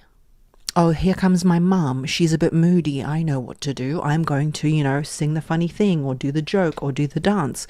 Oh, here comes my dad. He's the one who's always drinking, for example. Not in my example. My dad doesn't drink or didn't drink, apparently. I don't know him very well, but here he comes. He's drinking. I'm going to placate him and I'm going to do this. That is the golden child. That means you learned how to placate everybody around you with their difficult ass personalities and make them feel better about being around you, being in your company, and just generally make it. Thank you so much, Miss Margarita. For those of you who want to follow her, I think if you just type in Margarita relationships, I don't know how to spell her last name on YouTube, you'll be able to find her there. Let's start off with our first video here, our first TikTok video here, and we'll react to this here. Here's how I would do it. Step one, I'm going to take you somewhere nice. We're going to get seafood. We're going to go out. I'm going to listen to you, ask questions, be emotionally understanding, caring, interested in you. Pull you an Uber, get you back home. You start thinking about matching pajamas for Christmas. Talk a little bit more over the next few days, but I make no effort to make a second date. Following you on Instagram. I like your stories. None of your sexy selfies, just the ones of like the music that you listen to or your cat or something. Interaction gets less and less frequent over the next 3 weeks. Just when you started to swipe on Hinge again, we go on a second date, maybe even seal the deal physically, and it's great. Sorry, I've been so busy with work. It's just been crazy, but I loved our first date and I really wanted to get back out here with you. So it's wonderful to see you again. You go home and text your friends, hey, this guy came back. He's really cool now. He was just busy with work. Then I drop off the face of the planet. No story likes, nothing. You might text me and ask what's up, and I won't answer. After a few days, I will come back, tell you, hey, I'm so sorry. Things just got crazy. I'd love to see you again. And I will see you again at 2 a.m. Now like a pigeon gambling for seeds in a science experiment. Probably off that Casamigos or the hen dog. I've got you hooked on the inconsistency, and I can keep you engaged with story likes and the occasional hookup for the next year and a half until you catch me with someone else. But it's okay because we're not seeing each other officially, right? Usually once you get the first See, it's all kind of like it's going to sound really horrible, but it's all kind of like you're working towards something. If you're really trying to breadcrumb someone as a man, a breadcrumb a woman, I should say. When you finally get to the point where you can see her at 2 or 3 a.m. after you go to the club, or so I'm just going to give you away some secrets that I've actually seen men do. So, for example, let's say you live in a big city, right? You have a nice apartment in a big city because you're a corporate girly. He doesn't live in that big city, okay? He comes to that big city to party and have fun, get drunk with his friends and his boys. When he comes to that big city to get drunk and have fun with his boys, he calls you up after he finishes doing what he was doing, whether it be going to a party, going to an event, going to the club, and he calls you to come sleep with you and then also kind of sleep over at your place because you live in that big city. Let me know in the chat if that's ever happened to you, okay? And once he is able to kind of set that as the expectation and you're allowing that, where he'll come over after going to the club in your city or going out in your city and he'll just come and he'll sleep over and he'll hook up with you. And you might have not even gone out. You might actually just be in the house sleeping yourself or just watching movies. And he establishes that that's okay and that works for you. He will continue to do that and you will never, just like that, never ever see him in sunlight ever again. You will only see him after the sun has gone down. Because once he establishes that, there is absolutely no need for him to continue doing anything at all with you that happens during the day. Because he knows he has you when he needs you, which is going to be at night. And what you'll notice is a lot of the times, these guys won't even text you during the day. I'm telling you the truth. I'm telling you because I really seen my own friends do this. You know what I mean? Like, go to another city and then just be like, yeah, now I'm going to text this girl or message this girl or call this girl that I never call or speak to. So it definitely happens. I'll tell you the truth. All right, so this is the game breakdown on Christina here. Okay, cute little ginger. Cheetah print dress, we like that. So I say hi, Christina. And this is the thing, you guys. This is the thing. Wow, she took it out of her bio, didn't she? That's craziness. This is the thing, you guys. Like I said, the strat is always to find something unique about her fucking page. And just whatever comes to mind, you say it. If you can't find that within 5 seconds, just say hi and then her name. And if she likes you, actually, she'll respond no matter what. She says, hey, with 2 Ys. I prefer 3. I do prefer 3 Ys, but 2 Ys will take it. And she did have the key to her heart is Dr. Pepper. I remember that being her fucking bio or some shit like that, right? So I just said, Dr. Pepper is fucking disgusting, because it is. I mean, if you're a girl and drink Dr. Pepper, I can only imagine what that pH is like, and that's a whole different story, but I said, to be honest, Dr. Pepper is fucking disgusting. That's what came to my mind, that's what I said. And there's strategy behind this as well, you guys, don't get me wrong. And then she goes, well then, with the straight face emoji, as we can see right here. So this is like a shit test, right? So I just talked some shit saying Dr. Pepper is fucking disgusting. And then she said, well then, right? And what someone with no game or IQ would do is be like, ha ha ha, I'm just joking, Dr. Pepper isn't that bad, ha ha, blah blah. So I say you're still cute, to give her an ounce of validation, but I'm back on the bullshit. You just have a bad taste when it comes to beverages. I'm doubling down on it. I'm not gonna fucking change my take on Dr. Pepper being fucking disgusting and probably messing up her pH, right? Okay, so for those of you that don't know what's going on here, so I'm getting you guys in on the dark side. Well, someone actually sent this one to me, but you guys are starting to see your algorithms on the dark side. This guy here, and I have some videos saved that maybe I'll choose to show to you if you guys like to see stuff like this on the other side. He is actually on the dating apps showing other guys, because obviously this is kind of meant for the algorithm for other guys, to kind of show them how he talks to girls on Tinder, Bumble, Hinge, and how he essentially gets responses from them, gets their attention, and then eventually turn that into getting their number or things like that. So I'm saying all that to help you see how much work is going in for the guys to just get a response from you and seem like the most interesting version of themselves that they could eventually get something out of you. The problem is, though, you're dealing with a bunch of guys who are learning how to be the best texter or the most interesting over text. Then by the time you meet them, what do you think happens? A lot of the vibes aren't the same. So then she goes, trust, I can redeem myself. This is the state you want women in, you guys. This is a fucking masterclass, I swear to God. Like I said, if you're a woman in today's day and age and you're above a 3 out of 10, you are having men throwing themselves at you, right? What you want to do as a man is somehow flip the roles where she has to prove herself to you. All right, so this is the game breakdown on Christina here. So even if you think about it from the standpoint of like, okay, they're building techniques to be more interesting, Fucking page. on Tinder or whatever the case may be.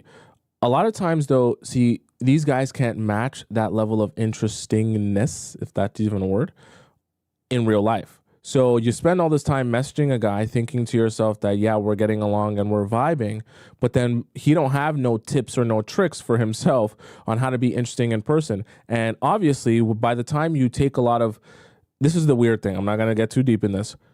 Guys are also seeing this and they're saying, oh, why would I make my own new lines to girls and talk to them in, a different way? Why don't I just literally copy and paste these guys' lines and use them for myself and see if they work for me?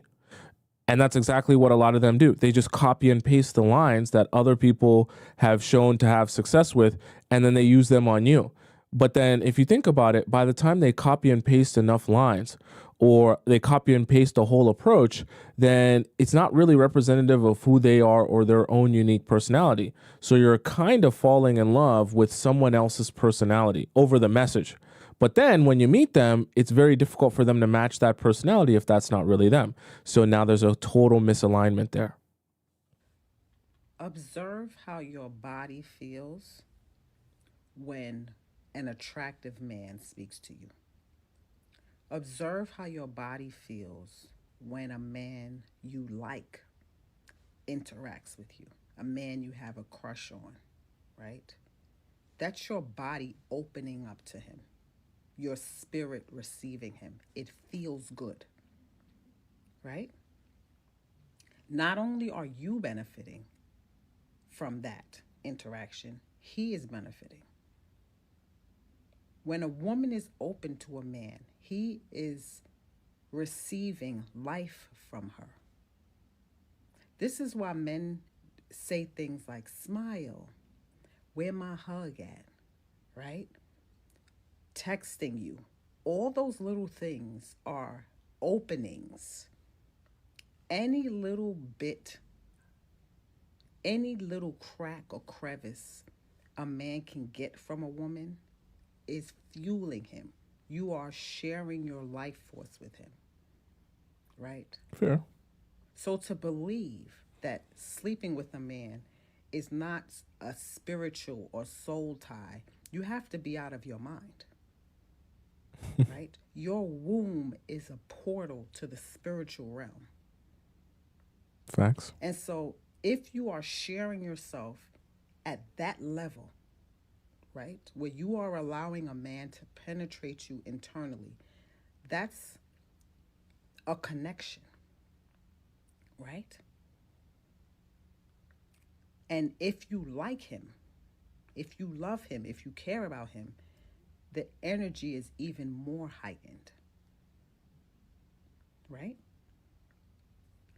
If at any moment you or he decides that you should not be in a relationship, or that interaction should end, all ties need to be cut. Because once there is feelings, when there are feelings involved, you are open. And he will always benefit from your openness. So I actually agree with everything that she's saying here. And I know some of you are thinking, well, come on, like, she's overdoing it, trying to make it sound like, oh my gosh, like sleeping with a man is so serious, like it's the end of the world, like you're literally you're gonna turn into fairy dust if you sleep with a man and things like that. But what you have to understand is it is that serious. And the thinking that it's not meant to be seen as that serious is part of why you're struggling in relationships if you are. Because thinking that it's not very serious is actually making it harder for you to build long-lasting and real relationships with men, because you're constantly in a state of confusion. So imagine how she talked about with soul ties and, you're actually receiving a man into you and how deep and emotional and serious she made it sound. Imagine if that's actually happening to you, to your soul and your spirit and to your mind, but you're always passing it off as, oh, it's not that big a deal. Who cares? It's whatever. And as you're passing it off as it's not that big a deal, you're still going about your relationships, but now you're always clouded. You never feel like you're understanding what's going on. You never feel like you're clear-headed. You never feel like you can make decisions. You never feel like you can ever say, is it yes or is it no? Is it black or is it white? Is it leave or is it stay? Because you're always in a state of limbo and confusion. And that's like the number one thing. It's the worst thing and place to be in your life and in your relationships, is a state of that limbo confusion where you're just so paralyzed by trying to make a decision because you don't know what decision to make that you end up just doing nothing at all. And every single day you're trying to think, should I do something and leave, or should I just stay here? Should I stop this or end this, or should I just let it continue happening? And every day you do that, no progress happens in your life, nothing at all. Down the line, you're still frustrated, but you're also not prepared to actually walk away and just move forward with your life. So you never move forward, but you never get what you want. And you're always confused. And it stems a lot of times from that. It's horrible. It's worse than the pain of just letting someone go. It's worse than a breakup. It's worse than moving forward. Limbo confusion is a horrible place to be. Horrible. Sometimes you're not a man's type simply because he likes roaches. That's his type. He likes roaches. He does. You can't deny it. You can't deny it. So sometimes he's like, how did I get her? How did I pull her? Remember that. Remember that when you're out here in these streets, ladies, okay?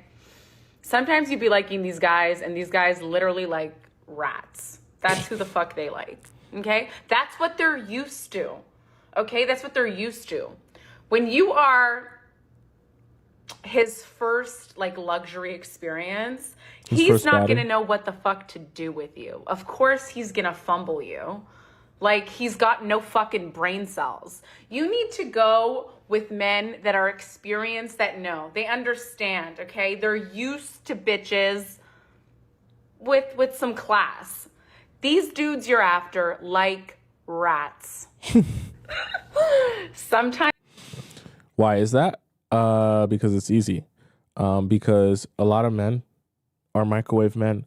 And when I say microwave men, I just mean from the standpoint they want a lot of things in their life, majority of their life. They want it to be quick, easy, and painless. Remember how we just talked about earlier investment, and how investing in things over time, you'll reap the reward on the back end in the long term after you've invested a lot of time without seeing a lot of reward?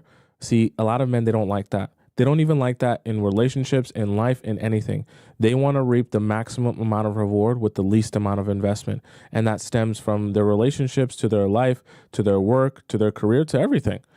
And so when you think about why they like rats, it's not because, oh, rats. It's not because the lower quality, we'll say women, turn them on. It's because they understand they have a better chance of getting what they want from lower quality women with little investment, because the assumption is lower quality women in terms of attractiveness, looks, standards will also have lower self-esteem. And the lower self-esteem they have, the lower self-respect, the more I can get over on you, the more I can get over on you, the more I can extract from you and give you nothing. It's an opportunity. Let's talk about timing first. Right after the breakup is not a good time to get the kind of outcome you want, because if the person made the decision to break up, they're in that mindset. Sometimes they're a little bit relieved, other times they're sure of the path away. So usually right after breakup, you're... Sorry, this video is really low. I don't know how to fix that. We're going to go on to the next video. You are missing the real world interaction with your man. You can't bag him because you're not interacting with him in person. The double back Bonnie, you're not doing the double back Bonnie as we talked and discussed. The double back Bonnie is the double back because you double back. You already made eye contact with him in passing, and then you go 3, 2, 1, and then you live the look back. See, now the look back, as I always say, is the invitation. And if he don't take advantage of the invitation, then fuck him. You gave him every reason to come up and put on his lion suit and go hunt this zebra. Wait. Benny boy. Wait a second. Benny, I thought you'd be saying things like, oh, you got to show him how interested you are. You got to text him this time. If you're not going to show him interest, then someone else will show him interest. If you're not going to take initiative, then someone else will take initiative, and then he'll forget about you, and then he'll go about it. What is all this you're talking about? Let him hunt you, and let him choose you, and let him come to you. That sounds a little bit different. But you want to enter the Serengeti. You need to give the invitation. If you don't take it, fuck him. That's not your problem. Your problem is that you're not even doing the double back Bonnie. You forgot what the double back Bonnie was. Don't be afraid to do the double back Bonnie. The double back Bonnie is to be used. That's why we use it. See, instead you're sitting your ass on TikTok talking about theories and dating. Talking about, I'm an intellect in dating. Shut your ass up. You don't know anything because you ain't out in the real world. See, the real world is where it happens. The real world where it goes down. I don't give a shit about what was written and who said what on what video. Your ass isn't doing shit about it, so it doesn't matter. See, do something, even if it's wrong. Now get the fuck out here and do the right thing. That's the double back Bonnie. So I actually agree with what he's saying. The way that he said it is funny, but I actually agree with what he's saying because what he's saying is not to pursue men. If you identify a man that you like, what you do is you strategically get his attention to give him an invitation to come to you. Now he gets to choose after you give him that information and make it as obvious as you can that whether or not he wants to take the information. If he doesn't, your actions stop there. You don't, so this double back Bonnie, what he's referring to, the first look that you give a guy sometimes might not necessarily indicate to him that you really actually want him. So for example, let's just say simplest idea, you're in a club and as you're walking, let's say this guy is standing at the bar and you're a top-notch girl, you're in one of the booths, okay? You see a guy that you like at the bar and you're walking to the bathroom, which is over here. As you're walking to the bathroom, you're gonna go past him, you see the guy you like, you're gonna kind of eye him down, right? You're gonna hold some eye contact as you're walking by because you know he's about to stare at your dump truck as soon as you finish walking by. Now, as you walk by, you already know he's checking you out. He's looking at your dump truck. He's seeing your silhouette. He's looking at how you look in that dress and those tight jeans as you're walking by. And then for a half a second, what you're going to do, you're going to look back as you finished walking by him. You're going to look back because that's his confirmation that, oh, she wasn't looking past me. She wasn't looking, at the bartender or something over here. She was looking at me. And at this time, if you've already caught his attention, he'll still be looking in your direction. So that half second that you look back is going to be his indicator. Okay, she's definitely looking at me. She definitely wants me to talk to her. I need to make some work, some action happen. Now, after that, that's where your work stops because he has to then make a decision. Do I go up to her and talk to her because clearly she's giving me an invitation, or am I too shy? That's where you have to kind of say, okay, you've done your part. No more for you to do, in the sense that you're not going to be going up to him and talking to him. You're not going to have a friend go up to him and talk to him. Nothing happens for you after that. You have to kind of go your halfway and then you let him go his other, the rest. Okay. So that's how you kind of do that double back Bonnie as he described there. Now, I know for some of you thinking of actually doing that, that makes you very nervous. But unfortunately, that's how you're going to actually attract real, like he said, hunters. If you are thinking that, hey, I don't think I'm ready to do that, I don't have the confidence to do that, I'd rather just sit at home and message men on Hinge, you're going to get a lot of soy boys and you're going to get a lot of men who just can't be the man that you need. Unfortunately, you're not going to find the man that you need sitting, just expecting him to fall out of the sky. Don't work like that. Don't be his piece. That means add a little drama every now and then. Why? Because that's exciting. Most men say that they want a nice, good woman who's going to stay home and cook and do all this stuff, blah, blah, blah, blah, blah. But what they really want is a toxic woman that's going to keep drama and excitement in their life. That's why they have the perfect woman that's blah, cooking and all that kind of stuff at home that they ain't nowhere to be found. They out in the streets looking for drama. Why? Because there's none at home. Okay, stay cute, stay ready to replace and stay cute. Don't get comfortable. If you get comfortable, then get uncomfortable and get back to where you need to be. So, you know what I mean? Okay, two things that I want to address here. In her thing here, my honest advice to you is I don't think that it's necessary for you to keep a man's interest by spewing up random drama. Because that doesn't, what she's talking about in itself is not untrue, but I think personally the concept of using drama to make yourself more interesting is not actually going to serve you. I think you can accomplish the same goal of keeping a man on his toes and keeping a man interested in you by just having a life. You do, so let me help you understand something in the idea from a man's perspective. You do realize if I'm dating you and you're super hot, you're super sexy. Just you going out with the girls is already going to give me a little bit of anxiety because you're super hot and you're super sexy. So I know anytime you go out and I see you leaving the house super hot and super sexy, other men are also going to realize how super hot and super sexy you are. So whether you're going to the grocery store looking like that, whether you're going to the art class looking like that, the museum, the club, the bar, the girls trip, whatever it is that you're going to looking like that, I already have some anxiety because I'm like, damn, that's you looking good. How you gonna go out like that, like whatever the case may be, right? And I recognize that anxiety is enough to keep men interested in you. It doesn't have to be drama. And I think that that's a much better way to keep men interested in you and focused on you because one, you have your own life. You have your own hobbies and things that you enjoy doing outside of him. So what you have to get good at is not thinking that everything that you do, you have to bring your man and involve him with. Some things are for you and your friends. Some things is your time for yourself. Not everything has to be a you and your man thing. That is also a way to keep a man on his toes where he's like, oh, you have some things that is for you that you're not begging me to come to. Oh my God, what are you doing? How are you doing it? When are you coming back? Just that in itself is enough to keep men thinking and interested in you without necessarily trying to stir up drama. And so I understand what she's trying to say, but I also think you can accomplish that goal simply by having focus for yourself and doing some things outside of your man in your relationship with him. Doesn't mean they have to be inappropriate things. Doesn't mean that has to mean you're cheating or doing anything weird or shady behind his back, but just living your life and being a beautiful, amazing, seductive woman is already enough for those men to say, damn, what's going on with her? What is she doing? And for him to spend at least some time thinking about you. Because just trying to create toxic random drama, that will only really work for men who either have nothing better to do with their time and also want to be able to not think about their own things that they need to be doing and spend all of their energy having this pointless, drama with you.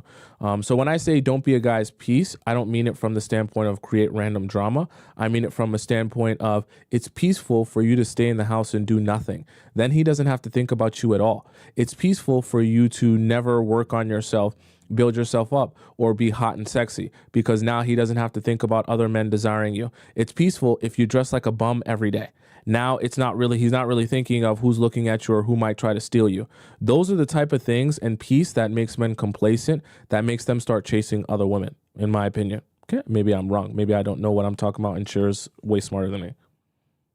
The truth is, all men don't cheat. But when you sit around and you listen to interviews by Sexy Red and Summer Walker, both of which who have never had a successful relationship or marriage, of course all of their men have cheated. Look at their lives. Look at the men that they date.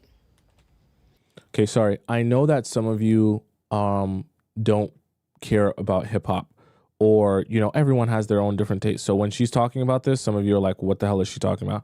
Quickly, I'm just going to show you a little bit of a snippet. Hopefully we can find it here really quick of Sexy. You guys are going to be like, what the hell? Some of you that don't know this would be like, what is he talking about? Sexy Red and Summer Walker. Summer Walker is an R&B artist. Sexy Red is a hip hop artist. They had a little bit of an interview with each other. We'll watch a snippet of it. You'll see what I'm talking about, what she's talking about. We've talked about being over it, but something I want to do here is talk about overcoming it. So we want to support all of you listening by giving advice. Let's see if when you was somebody. These dudes. We've talked about being over it, but something I want to do here is talk. We've talked about being over it, but I just want to know who. He did 9 years. He only cheated twice. He did 9 years. He only cheated twice. Girl, take that man back. What? People shouldn't be accepting that, but you are right. Like literally, This is Summer Walker. She's an R&B artist. 2 times is nothing. But friend, we can't sound like this. Nothing to We who? have to work on ourselves and accept better. But if you get with the This is Sexy Red. She's the hip hop artist. next dude, they gonna cheat too. And it's like, I should have just stayed with my last No, cheater. I totally agree with you. There's some people who genuinely feel like there's some men who don't cheat. And they'll argue never you met down them. about that and cheating. Yeah. So that's why I don't say nothing. But no, Yeah. babe, they're all cheating. I don't care if they do sing Okay, so that's the video your favorite song. He did Oops.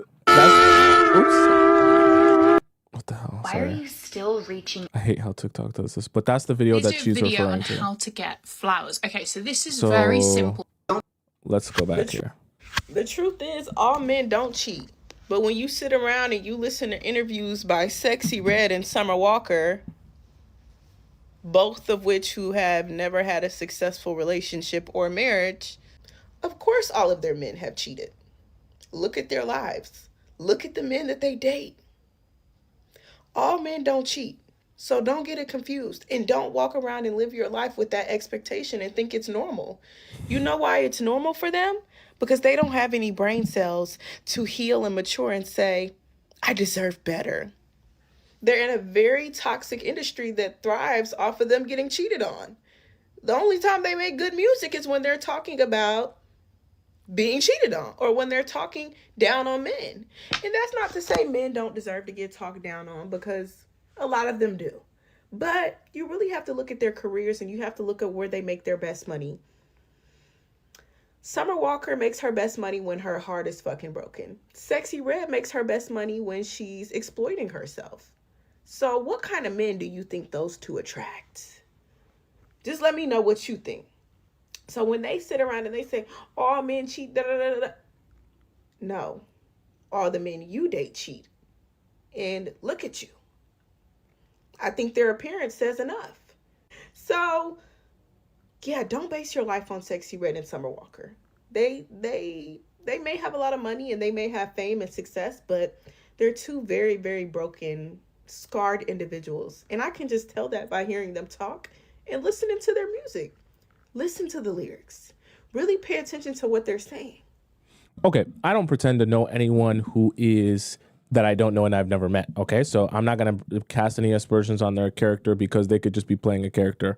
I don't really know them for real. But what I will say is when it comes to music, and this is a little bit of a topic for my spiritual channel, which I will be starting in the very near future. So I'll decide whether I want to let you guys know what the name of that channel is. When it comes to music, I'll just give you guys a little excerpt here. There is a lot of things going on under the surface that you're unaware of when it comes to music. What I mean by that is creating music as a musician. You might not realize it, but creating music, good music, especially when you're talking about hip hop, R&B, really in any genre, you actually have to be putting some sort of trauma into your music in order for it to be considered good music. A lot of your favorite songs and a lot of the things that inspired your favorite songs are traumatic situations, whether it be breakups, horrible experiences, going through things, getting cheated on, doing the cheating, a lot of toxic situations, right? That's what drives a lot of that, like Celeste just said, emotions, right? And a lot of those intense emotions that you can put into music, make it relatable to other people, and then they can sing your songs. So because of that, you end up with an industry when it comes to music that ends up having the songs that are promoted the most and that are listened to the most have the most trauma inside them, which is why an artist like Sexy Red gets really popular, because everything she does is so jarring and so in your face that it actually makes you like want to get behind it. If an artist came out that was talking about how good their life is and how healthy their relationship is, you're probably not going to listen to that type of music because it doesn't work well for that industry. So not to be too long-winded here, but you end up with a situation where all of the best artists are going through the most things. And that's the way they create the best music, which is exactly why if I tell you that The Weeknd went through his worst breakup ever, you'd be thinking in your mind, this next Weeknd album is gonna be crazy. But if I tell you The Weeknd's in the happiest, healthiest relationship he's ever been in, and he's getting ready to get married and have children, and I tell you, what do you think his music is going to be like? You might be thinking, he might not even drop an album. And if he does, it's probably not going to hit the same as his old stuff. You see how that works? You've actually related an artist having a good life, a musician having a good life with bad music. And you've related an artist having a horrible life with good music. Isn't that very interesting how that works? Not many other industries, or only a few other industries, will be like that, where you expect the best product from a person going through the worst time in their lives. You see how that works? But imagine that. You're getting fed product of all of these different artists and musicians of energy and experiences of the worst times of their life. And you're singing those traumas over and over again. This is it for our spiritual channel, but just something to think about. Let's go on to our next one. Tell me why there's this video going viral right now of this girl, and she's like, I don't know if it's her boyfriend or her husband, but she's like, I'm showing my boyfriend who Tate McRae is. And I barely knew who that was until she just started going viral like the last 2 or 3 days. I mean, I know she already was viral, but like I just recently realized who it was. And it's this music video. It's because this is why I see everyone talking about it right now, where she's like, she's in a music video, she sings, and some of the music videos she's completely nude, or like nude. She's supposed to look like she's nude, and there's like blocks like over her genitalia area. And she's being arrested, and like she's being pushed up against a police car and stuff. Oh my gosh. So this girl's like, I'm showing my boyfriend who Tate McRae is because he doesn't know. And she's like filming the video on the TV, and then she's filming her boyfriend, and he's like he's like freaking out because you know why. And all the comments are these girls, and they're like, oh my gosh, I aspire to be as mature as you are. I aspire to be as unbothered as you are, queen. I aspire to be this level of mature in a relationship that I can basically show my boyfriend his own porn on TV for him to look at while I'm sitting there with him. And here's the thing, and I'm sorry. Number one, it's not maturity, it's stupidity. Number two, having lust or infidelity in your relationship, that's not in a relationship, that's an open relationship. This is why I'm going to say this. Listen, when a girl's in a relationship and they think, I'm going to beat him to the punchline, he's not going to have to go look at other girls because I'm going to show him other girls. He doesn't have to cheat on me because I'm going to give him permission. He doesn't have to lust after other women, sexually fantasize about them, and seek sexual gratification from them because I'll give him the sexual gratification of the other women. I'm not going to hold him to a higher standard. I'm not going to have any expectations or boundaries for him. I am not going to expect him to be loyal, faithful, or committed at all.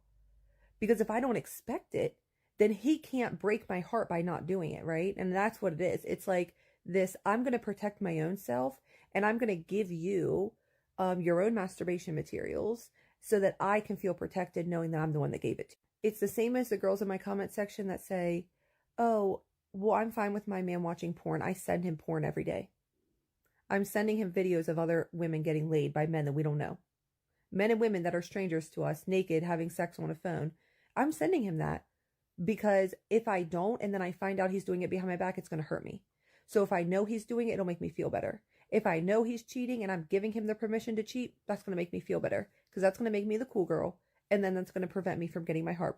It's not going to feel good when you're in your 40s, 50s, 60s, and beyond, and he's still looking at 18-year-olds on the screen. He's still masturbating to 20-year-olds in porn. He's still masturbating to the same thirst traps, the same music videos, and the same everything. Because here's the last thing, because I know I'm going to get the comments. It's just a music video. It's just a music video. It's just a music video. When a girl says, I check out women with my man and I do this and that with my man, the way that he is looking at that is not the same way you are. The way that he looks at those music videos, if he's living in lust and doing all that other stuff, you as a woman, I highly doubt, are taking these music videos and taking these thirst traps and taking these videos and pictures off of TikTok and Instagram and Facebook and YouTube, all the other stuff you're sending him. I highly doubt you're saving that to your phone so you can masturbate to it later. You know what he is probably doing? He is probably doing just, you can see it.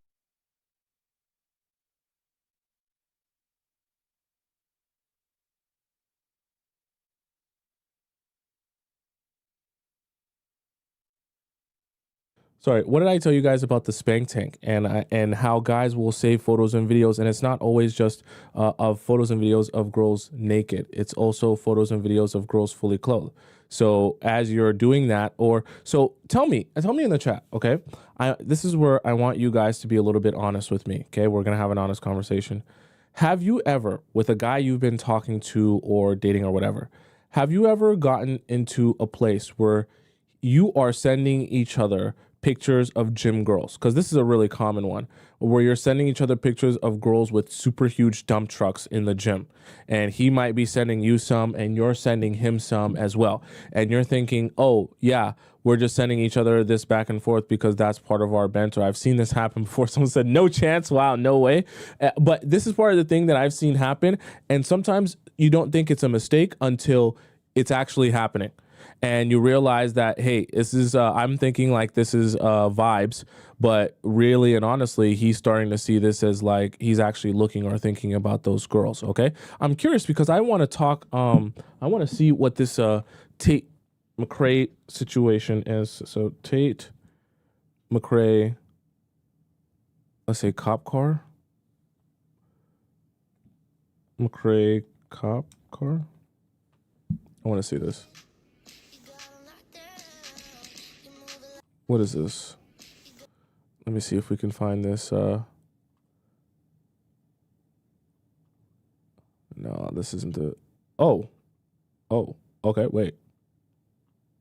So this is the video of her on the cop car? Tate McRae's viral? Someone showed me Tate McRae before. Oh, okay. So she showed her boyfriend this.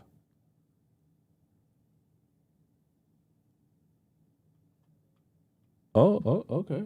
That's what she showed her boyfriend. Can we watch the video together? Damn. I wish we could watch the video together. Let's see. Tate McRae, boyfriend, reaction. Oh, no. No, these aren't it. I want to see the video of her. She probably deleted it. Anyways, chat, let's hop into our next segment of the day, okay? Which is going to be a very special segment, very amazing time. It's a time where you're going to laugh and you're going to cry. Please. Okay. Spam it up in the chat if you're an OG Players Club member and you know exactly what is coming. You should if you've been here for any amount of time, okay? Don't look at your watch. Don't look at your clock. Don't look at your phone. Don't look nowhere else in your entire home. Because it is that time, and if you don't know the time, I'm going to tell you the time.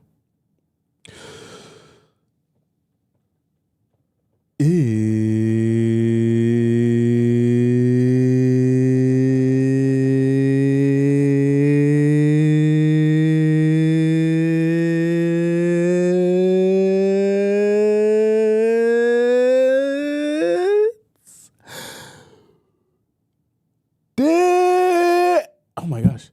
Is scored time.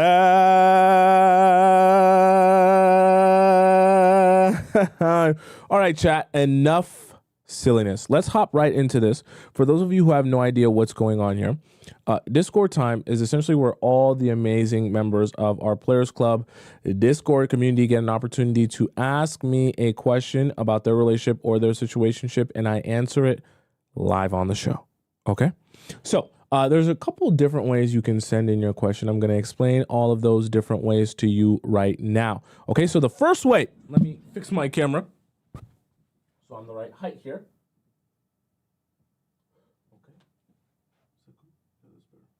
Okay. First way to send in your question is by going into our free relationship advice forum and dropping in your question here now.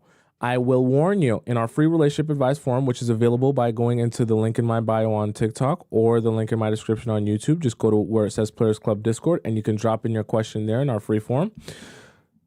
This is a first come, first serve forum.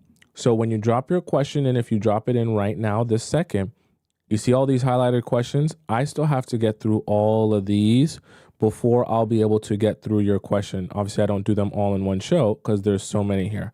So in all honesty, if you drop in your question in the free relationship advice forum, based on how many there are in here, it will probably take me around 2 weeks to get to your question. Okay, I just have to be real with you. Now, if you don't want to wait that long because you're super impatient and you can't wait that amount of time to get a question answered. You can also drop your question into what's called our premium relationship advice form. Now, the way that you do that is by going to the link in my bio, which is on TikTok, or the link in my description on YouTube. Click where it says premium Discord relationship advice.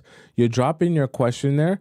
But when you do that, it's going to prompt you first when you click that link to donate to the show. And in your donation, you're going to have to put in the title of your question and the title of your username. Then I get a notification on my phone and I see that that is your question and that is your username there. And I can verify that your question is supposed to be in premium, because the premium relationship advice forum is only for people who donate to the show and do that, because they get to skip the line of the queue of all these other people, okay? So to keep it fair, if you want to skip that queue of people, you just have to donate to the show and put in your username and the title of your question, and then you can skip the queue of people. If it's not that serious to you and you're not trying to pay for a question or anything like that, perfectly fine. You go in the free section, but there is a waiting period because there's so many questions there, okay? You also have an option here to send in a question to me if you don't want to have your information read out loud on the show.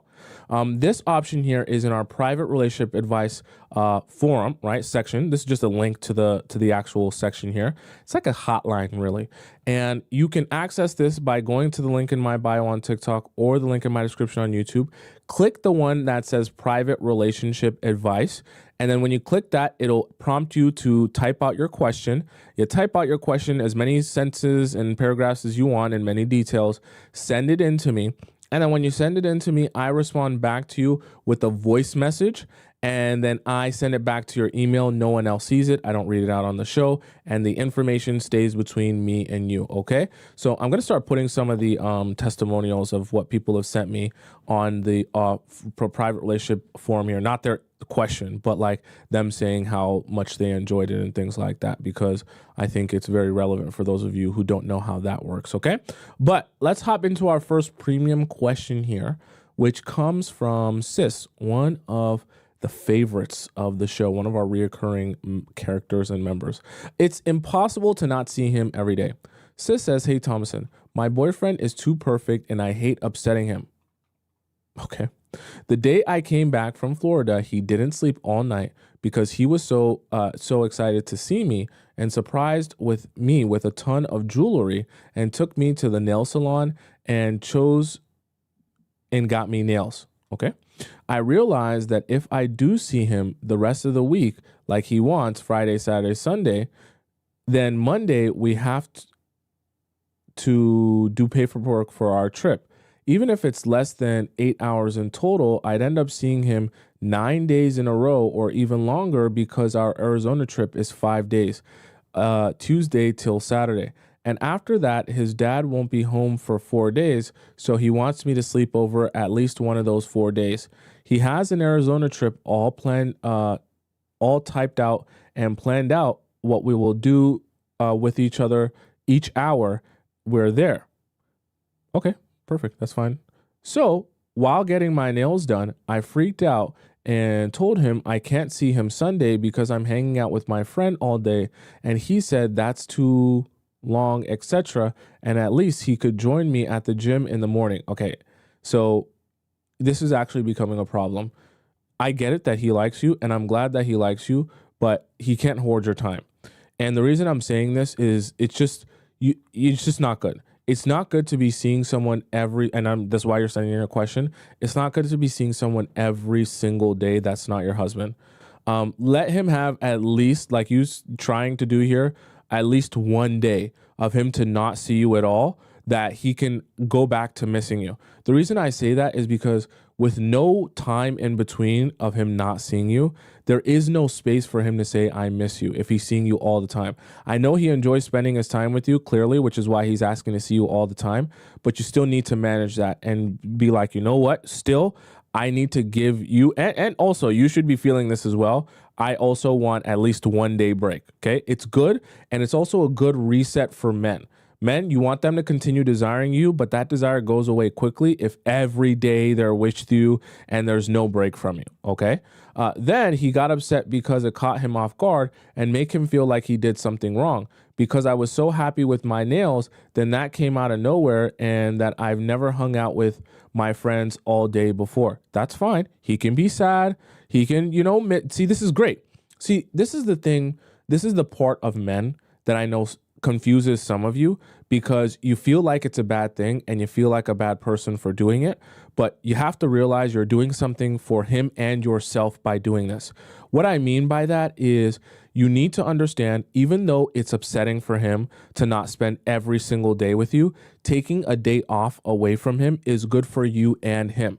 Because by the time he sees you, even if it's just after one day of not seeing you, he will be so much more appreciative of the time he gets to spend with you and around you that it will be good for his desire of you, and it will keep him in a place where he continues to try to put his best foot forward in this relationship. See, the trick of the mind for you as a woman is I don't want to make him upset by saying no to him. So if he wants to see me, I'll see him every day that he wants to see me. But then what ends up happening is as you capitulate and make him happy in that sense, he stops desiring you as much and he stops appreciating you as much. And then you turn around and say, well, damn, I gave you what you wanted, but now you appreciate me less instead of more. So you got to remember, in taking some days away from him, you're not actually punishing him. You're doing the long-term play, which is doing something for him that's going to do something for you, which is allowing him to continue desiring you and giving him some breaks from you so that his desire for you can continue on an ongoing, sustainable basis, okay? I told him I have, but I just haven't told him about it. He said he trusts me, but he's seen so many women before pineapples a dude while their boyfriend is calling. Okay, he's watching too many corn videos. Leave their phones at home while they go out so their men doesn't see, etc. Yeah, of course that happens, but that's not okay. What he's saying here, hypothetically, it does happen, but there are many other signs and red flags of reasons that partner is not a good partner outside of just that. So if you have one of those partners, it will be clear to you outside of just that specific thing happening. And you'll know that if you're actually an emotionally intelligent man. So I get it. That's a fear of his, but like he also can't control you. Okay. He's also seen me lie to my parents very well, and he does too. Strict parent problems. So he overthinks a lot. Perfectly fine. He's not going to pass away from overthinking. Okay. Also, he's uncomfortable with the idea of me sleeping or even being at my friend's house because he's seen girls getting things put in their drinks before, and he knows my friends sometimes have dudes over their house around me. Okay. So your friends having guys at the house around you or sleeping over there is a totally different thing than just you going out by yourself. I get it. He's protective of you and he wants to ensure your safety, but that can't be then an excuse that you should never do anything without him. It's inappropriate, and it also is not going to serve you and the future of your relationship. If the only way that you can do anything in your life is to be around him or next to him, that means basically you're not allowed to have a life outside of him. Very bad for your relationship and the health of it in the future, even now. He said he trusts me, but not them. Okay. Doesn't mean they're still your friends at the end of the day. There's a compromise to be had there where you can go out with your friends in a way that makes him feel comfortable. Maybe he has your location. Maybe you text him every so often of what's going on, but you have to be allowed to have your own life outside of him. We had a really long convo and I started crying because I was so thankful for him and everything he does for me. I explained to him that he didn't do something wrong. It was the opposite. I'm so happy with him and I want to keep our relationship amazing like this. So I don't want to see him every day. So this is one of the things you just honestly shouldn't have shared this with him. Should have just kept it to yourself, because he will never be able, he's never going to say, hey, I know why you're doing this and I agree with you. Don't see me every day. His disposition is always going to be, that doesn't make sense to me. I want to see you every day. Okay, so there's no point explaining why you're doing this to him because he's never going to see it that way. Couples I've seen do that get bored of each other. I also said it's good to have a balance in life because you never know what can happen to one of us and that he's the first guy I ever cared about this much. He thought I was telling him we should hang out less, so I explained that that's not what I meant by it at all. In the future, we will hang out more and more, that I just didn't want to be too clingy to lose him. He said that he loves me clingy. Of course he does. Think about it. It serves his ego. And this is going to sound really weird, but ironically, he's going to think about you the least when you're the most clingy. Because when you're the most clingy version of yourself, he has to spend the least amount of time worrying about you, worrying about what you're doing, worrying about who you're talking to, worrying about what you're thinking about or how you're living your life. Why? Because all of your energy is focused on him. So if you think about it in terms of like who is actually getting served or made happy when you're clingy, he's getting served because now he has to spend less brain power thinking about you. But what ends up happening, as weird as it sounds, is he spends less time obsessed with you, less time thinking about you, less time worrying about you, but then he also spends less time focusing on you. But you're supposed to be the apple of his eye, his main focus, the thing that takes up all of his brain power that he cares the most about. So as weird as it sounds, when you do this and you become the clingy girl that he would love, you end up being the easiest for him to forget about or not think about. Because now you don't take up any brain space. There's nothing to wonder. There's nothing to care. There's no mystery to solve. There's nothing there. He knows exactly what you're thinking, exactly what you're doing, and exactly how you're spending your time because you're always spending it on him, with him, thinking about him, or, focusing on his life. That's what the clingy version of you will be doing. And if he spent every second of his life with me, he would never get bored of me or leave me because he loves me so much and wants to marry me, and that he has never treated a girl like this before except me. So sounds good in a movie script, okay, for him to say that. Don't actually do that, though. You can say, oh, wow, that's so sweet. You're not actually going to do that, though. The reason I say that is because this is another example of what men say they want. If he actually got you clingy and saw you every second of every single day, you would immediately notice a lack of excited energy to see you and spend time with you. Then you'd be wondering, why the F did you listen to him? Because he told you this is what he wanted, but he's not giving you what you want. And now he's trying to switch things up or not paying as much attention to you. Then when you start being in that desperate state, you'll get even less of him because now you'll be even more obsessed with him. Trust me, keep the dynamic how it is, where he wants to spend more time with you than he gets to. Little does he know he feels this way because I give him space. Exactly. See, you're smartening up. Okay, sis? You're smartening up. Because he doesn't realize part of the reason he loves you so much and treats you so different than every other girl is because you've been giving him the space to miss you. Not because you've been doing what he's been asking for by being clingy, okay? Men don't understand themselves. They don't even know what to ask for, okay? So don't worry about anything he's saying. Just say, oh yeah, that's so sweet, and keep doing what you've been doing because that's clearly been working for you. He asked if the gym counts as hanging out. For you, it should.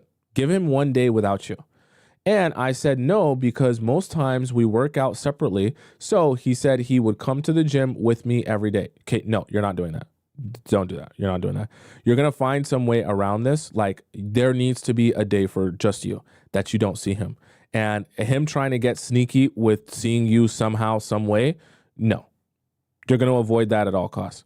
Anyways, I know you said I should find a hobby. Unfortunately, I live in North Dakota where there is literally nothing except gym and work, and the nearest city is 4 hours away. I only enjoy... Okay, so you're saying the nearest city is 4 hours away. What do you and your man do? Are you telling me you and your man only ever just hang out with each other in the house? Obviously not.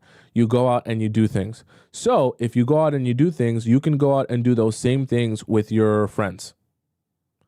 I only enjoy self-improvement related activities, so I might do 75 hard or something, but pottery and painting and watching series, etc., I have no interest in. So you also need to find what your interests are, okay?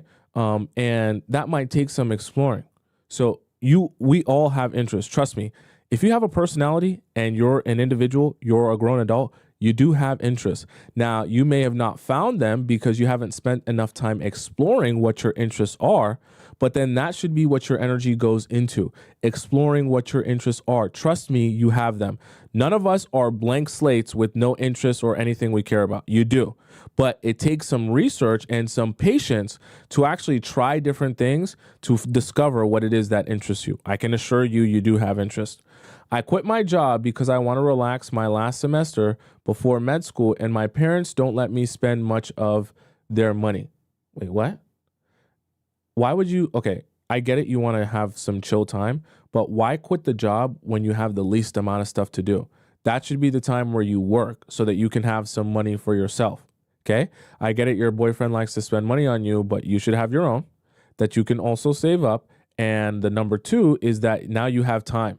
This is the best time to actually be working as well. Why take this time?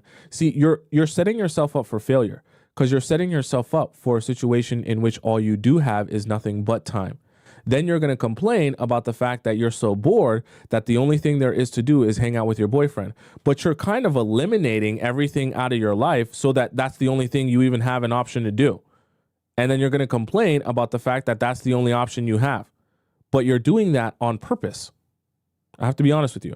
IG is I guess the only excuse I can use now is my parents don't let me go out every day, so that I can't see him every day, and maybe I'll have a gym rest day on a Sunday and skip. I just love him so much and I don't want to lose him by seeing him too often.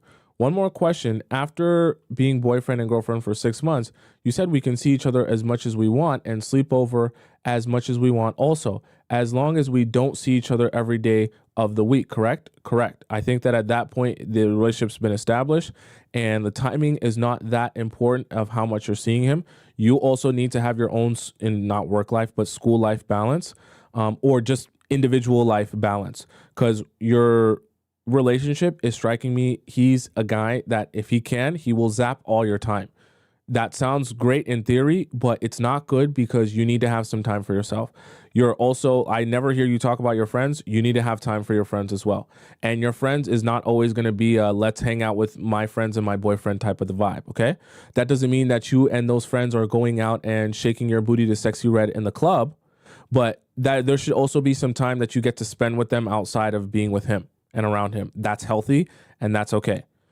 He's already started planning trips for spring break and summer. Should I tell him to shorten them? What's the max amount of days? Because one trip he is planning is 2 weeks. Here's the thing. When it comes to trips, obviously it's kind of dependent on how much money he wants to spend. My only thing is by the time you start... This is a very interesting thing that some of you who have not been on a trip with a significant other might not realize. If you've never spent that amount of time in a row with your significant other, you're going to realize something very funny. After a while of being with the same person over and over again, see, everyone's fun at the beginning.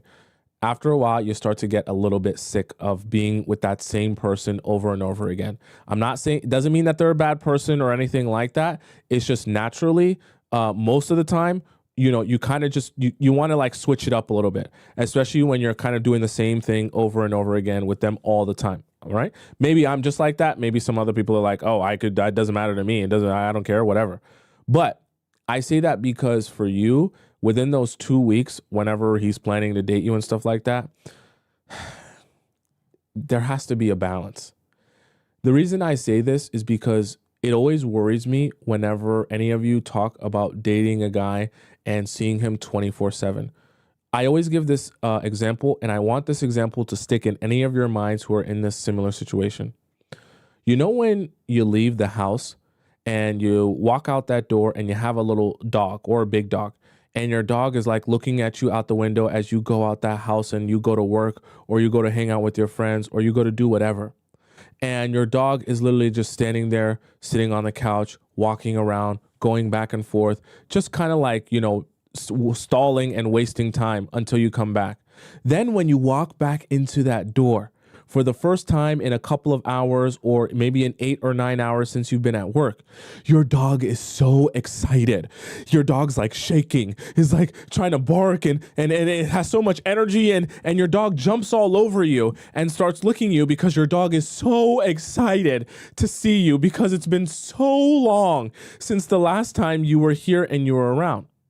But what ends up happening is after, maybe 10 to 15 minutes of that excitement, they go back to their natural state of just being like, oh, you're here and it's fine. You're around, the vibes, whatever.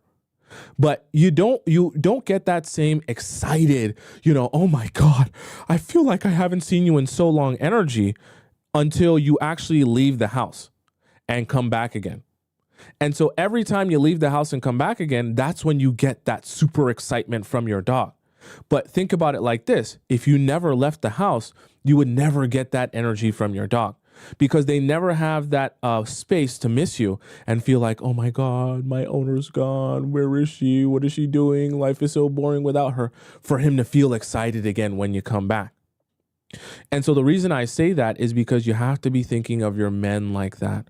You have to give them that space away from you to be excited again when you walk through the door. And that ebbs and flows, I know, is going to allow the relationship to be sustainable and to feel exciting to him, because this is what will happen. When you start being around all the time, then in order to be exciting, you feel like, oh, I need to create drama now, like Shira was talking about before. Now I need to act crazy or do something crazy that will make it interesting again. All you have to do is spend some time away from him so that those natural ebbs and flows can happen. And he can say, wow, I really love spending time with her. I can't wait till she comes back again. And then he'd be excited when he gets to see you again. It's good, it's healthy, it's natural. Now, these trips, when you're going on, for 2 weeks, I'm not going to say that that's necessarily a bad thing, but you also want to make sure that outside of the 2-week trip, it's not like, okay, then you also spend a week straight with each other and then another week straight out with each other after you come back from the trip. Let the trip be the time where you spend the most time together, and then let you guys, as you're building up towards the trip, to be working on your own things. And then you come together for the trip as the quality time, if that makes any sense. So if you're going to do a 2-week trip, let there be some space. Let there be, so if you're thinking of the regular routine in which you see each other, leading up to that trip, let there be less days where you see each other. And after that trip, let there be more days where you don't see each other as well. If you're going to spend a really, condensed period of time seeing each other every single day. The reason I'm saying that is because I know how guys are. They will tell you, even your boyfriend will tell you how much he wants to see you every single day and how much he wants you to be clingy and how much he never wants you to stop seeing you and spending time with you. I'm not saying that he's lying. All I'm saying is if you actually give him that, you will notice a change in his response and approach to you, which you won't like. So I want to give you the response and reaction I know you're actually going to want from him, which is to continue having him excited to see you. Okay? All right. Let's hop into our next question here. All right. Okay. Lax99 says, should I continue? Hi, Tomisin. First of all, I want to tell you that I have written to you before and you have answered my question on one of your live shows, but I want to give you even more information and details about my question because I need help. I met a guy via Tinder in early October. I'm 25 years old and he is 26 years old. The first time we met, he told me that he was adopted and his father had just passed away from cancer. So sorry. I want to add that we did not kiss on the first date. At the end of the first date, he got my number. Then we went on date number 2 and we kissed. I have always followed your strategies and let him talk about himself. Tell me what he likes about his job, family, and friends. I also want to add that he lives 2 hours away from me. During date 3, he came to my hometown and we grilled sausages. You grilled glizzies? That's what you did? You grilled glizzies? In the forest and made out. You're grilling glizzies and making out while touching his glizzy. Date 4, I was in his hometown. We were in the forest. Wait, what's all this forest stuff? What's going on? Why are you guys always in the forest? What is this? What's going on? He had brought me donuts and had cooked Italian food because I had previously told him I wanted to go to Italy. Date 5 was in my hometown. First, we trained together. Then, wait, are you going on hikes in the forest? Please say that, because when you're just saying all this forest stuff, it's making me feel nervous. First, we trained together. Then, we went to the restaurants and had food. Before he was going home, he told me that he had started to have feelings and deleted all dating apps. I'm not going to say that he's a liar. But if you join us in the Players Club and in our Discord time, you'll notice that a lot of the serial dating app men, that's like one of the number one things they say to like make you feel like, you know, he's really in love with you. Oh, I deleted all my dating apps for you. Oh, after meeting you, I don't get on a dating app ever again. Yeah, whatever. Date 6, I was in his hometown and we met, you might say, at the hotel. We had a great time, and Tomisin, you don't have to worry. We did not sleep together or have pineapples, thank God. He asked if he could sleep over. I said no. I want to take it easy. He said he was understanding, and then he went home. Perfect. I'm glad you did that. Me and him were going to go on another date and go skiing. Okay, so you guys are outdoorsy people, clearly. But I got a bad feeling that he met another girl and started stalking his Instagram followers. What? Where did you even get this feeling? What just happened? Then I saw that one of the girls he follows had posted a similar picture of the sky that he had posted, and I thought they were together. But they weren't together because he was with one of his pilot friends and showed me the pictures. The day we were supposed to go on a date and go skiing, he called me and told me that he would be an hour late. I didn't mention anything to him and said that I'm starting to be unsure if I want to continue seeing you. I got jealous and very anxious. But I've actually started to have feelings for him. He has initiated all the dates. I've never written first. He always writes and called first. He's paid for the dates, picked me up, and dropped me off. But he's also now started saying that I should call and plan dates too. Never do that. Don't do that. I don't care what he says. Don't ever start doing that. Same thing with when guys ask you to be more clingy. Don't start doing that. Never do that. Anyways, when I told him that I'm starting to be unsure, he also said that he's starting to be unsure. Unsure about what? Then I said, okay, but then we can break up. No, you just don't say anything. And we said goodbye. Then the next day, he called and asked how I was doing, and I said I wasn't feeling well. He asked me, do you want me to come over and talk? I told him, yes, I would appreciate that. So this is kind of like you just call his bluff. So if he tells you that, oh, I'm not sure about our relationship, I'm thinking maybe we're not working out because you're not asking me out on dates, just say, okay. If that doesn't work for you, that's fine. Trust me, those men will realize they can't get you to be the one who's doing all the work. And they'll realize that, oh, if I actually want to spend time with her, I'm going to have to be intentional and take initiative. If not, nothing's going to happen. But it's a good place to be in because you want guys investing into you, not tricking you into investing into them. Because I promise you, their investment will fall off a cliff after that. Then I said, oh, sorry. Then you said, yes, I would appreciate that. We met in my hometown a week after the call, and it's a 2-hour drive from my home to my hometown. We met, and I told him that I've started to feel like he's insecure and has started giving me mixed signals, which I kind of made up and is not true. Wait, what? Well, then why would you say that? I don't understand. What was the point of saying that? I also want to add that after I told him I've become insecure about... Wait. Why would you tell him that you started to feel like you're insecure? You started to feel like he's insecure. I just don't know. What are you doing here? I don't understand. What's the point of, what are you doing here? What's the point of this?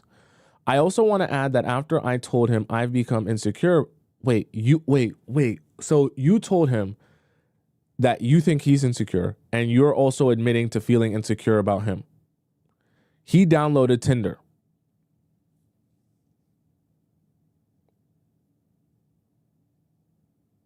Let me take a stretch.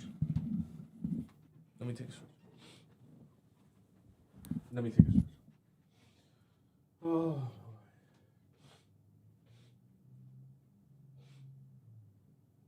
Okay. It's just let me stretch it out and then I'll explain to you guys why this is a bit frustrating for me, okay? I'm just going to do a little bit downward dog. Oh, boy. Okay. So, here's the reason why this is frustrating for me. Obviously, I haven't read this message ahead of time. And like I told you before, any guy who's a serial dating app guy, the first thing they go to when they want to make you feel like, oh my God, I'm taking this super serious and I'm so in love with you, the first thing they go to is I deleted all my dating apps for you. It's untrue. It's untrue. Maybe he deleted the app off of his phone, but I promise you, sooner or later, he will get back on that dating app. So I'm not saying that to say anytime a guy says that, just think that he's lying. But I want you to understand it's a tactic to make you feel like he is super invested here. Because if he truly was just focused on you, majority of the time, you'll just notice that or feel that through his focus on you. He won't have to tell you how he's deleted all the dating apps for you because of how serious he's taking this. And I know that, which is why I said that's all just a load of baloney. And lo and behold, not too long after that, he re-downloads Tinder. So all of that was just talk. We've been dating for 3 months now, and have dated 7 times so far. So you mean you've gone on 7 dates? Do you think it's too soon for me to want him to ask me to be his girlfriend? I think that you should allow him to ask you to be his girlfriend when he's prepared to actually do that. So if he is not prepared to do that, or he doesn't, he's not working towards that, then that's his own prerogative. I don't think there should be any sort of pressure on your side of when this should or shouldn't happen. And I don't think he's at all prepared to do that soon if he's on Tinder still. Because now I'm starting to overthink it. He's got Tinder again. So trust me, the girlfriend thing's not happening anytime soon. He says he's talked to his mom about me. So this is all baloney. When you hear stuff like this from a guy, just in one ear and out the other. He's downloaded Tinder, so nothing he says about how much he cares about you or how much he's focused on you or this relationship is relevant. He has Tinder downloaded currently on his phone. So just honestly, anything else after that, ignore it. I'm just telling you to ignore it. It's a waste of your time to even listen to it. He tells me his mom is going to see me every time he comes to my hometown. Who cares? It's not worth anything to you. He wants to meet my friends and wants me to tell my parents that I'm seeing him. Don't do that. Definitely don't do that. I've told my girlfriends that I'm seeing him. Honestly, don't do that. I know you've already done it. Don't do that though. I don't think that the guy who has Tinder downloaded on his phone is the guy you need to be telling your girlfriends about. I think you're setting yourself up for embarrassment. Just personally. Okay. But I can't tell my parents unless everything is 100% safe, which I also told him. I don't think you need to tell him that. I think you need to allow him to show up for you how he feels like showing up for you. And if that means he's going to continue having Tinder on his phone, then let him do that so that you can realize that he's not the person you're looking for. He also started asking me if I can sleep over at his place. Don't do that. If the guy has Tinder on his phone, definitely don't sleep over at his place. Because otherwise, he can't get to know me properly. Well, then he can ask one of the girls he's on Tinder with to sleep over at his place. Let me go on. Let me not rant. Anyways, when we met and talked, he said he likes me and wants to give this a chance and continue seeing me. Sounds good in theory. If that's how he really feels, then he'll probably delete Tinder, but he hasn't. I said, okay, if you are very clear in communication with me. Then after the date, when we were in the car and made out, he said, when I'm with you, I can't think clear and you make me very horned up.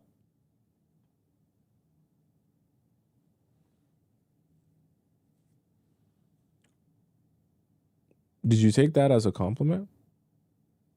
Were you thinking that was like the Cinderella line? Did you say to yourself, that's so sweet? Because that's not what you should have taken from that. Okay.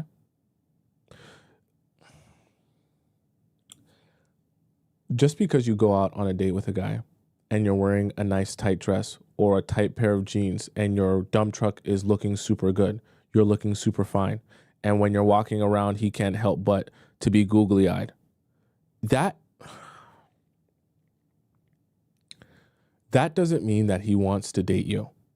I'm not saying he can't be attracted to you. I'm not saying you can't make him horned up. Okay, he's a man. But at the end of the day, I fear, this is my fear here. I fear that when he's talking like this, as you're deciphering it and decoding it, you're decoding what he's saying here as, oh my God, I want to date you and make you my girlfriend so bad. But that's not what he's saying. What he's saying is my pee-pee is standing straight up and there's a lot of blood flow with it when I see you. So when you wear that tight dress or those tight jeans and I can see your dump truck, there's a lot of blood flow in my lower extremities. That's what he's saying. But that is separate from saying I want to be your boyfriend and I want you to be my girlfriend.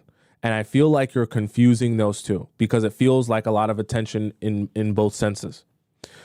We made up, I think you might say made out in the car, and he got to touch my dump truck for the first time. So it's funny, I haven't read this message, but basically what I've just described is probably exactly what he was thinking. He saw you in a tight dress or some tight jeans, and he'd been thinking about your dump truck for the longest, which is exactly why when you guys made out, he's horned up. First thing he reaches for is your dump truck.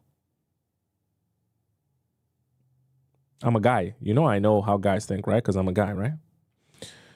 Tomisin, I want to have a serious relationship with him, but I don't know how to proceed.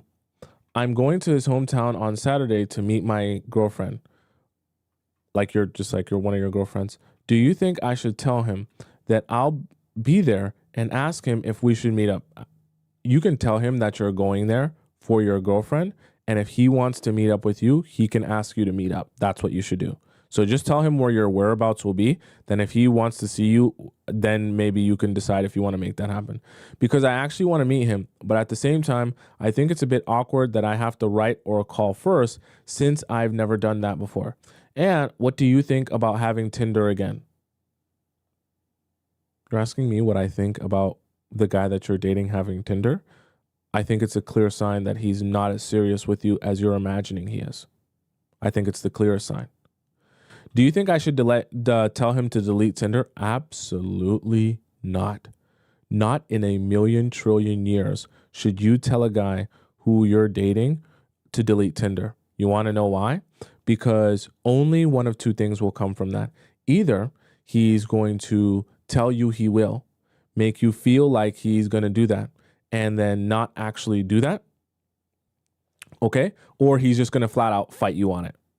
One of the two. Or tell you why it's not that big of a deal. Because if he wanted to delete Tinder, he would just delete it. So either he will fight you on it and tell you how it's not a big deal, and he's not going to delete it anyways, or he'll just get more sneaky with it and start hiding it from you and pretend like he did delete it. Either way, trust me, you won't get the response that you want from him by trying to get him to do what you want him to do. Because it makes me sad to see him have Tinder. So what you should do is, as time is going on, right, you're 3 months into a relationship, you have to set a cutoff date for yourself where you're thinking, if I'm still seeing this guy on Tinder and using Tinder on his phone, because your mind is going to gaslight you into trying to explain things away because you like the guy and you want it to work. But the reality of it is 4, 5, 6 months into a relationship, it's not a mistake to still have Tinder downloaded on your phone because a 99.9% of the time, he's going to be getting at least some notifications from Tinder, whether it be someone super liked him, someone matched with him, whatever the case may be. Tinder will be sending him notifications. So he's not unaware that Tinder is downloaded on his phone. And at 4, 5, 6, 7 months into a relationship, for him to not say to himself, hey, I'm not using this app, it's not relevant to me or my needs anymore because I'm in a happy relationship, I'm going to delete it. If he's not taking that initiative to do that, it's because he wants to keep it there on his phone. You can then make some, lucky guesses as to why he might want to keep that on his phone despite dating you for 6, 7, 8 months. I usually get a fake Tinder account and stalk him.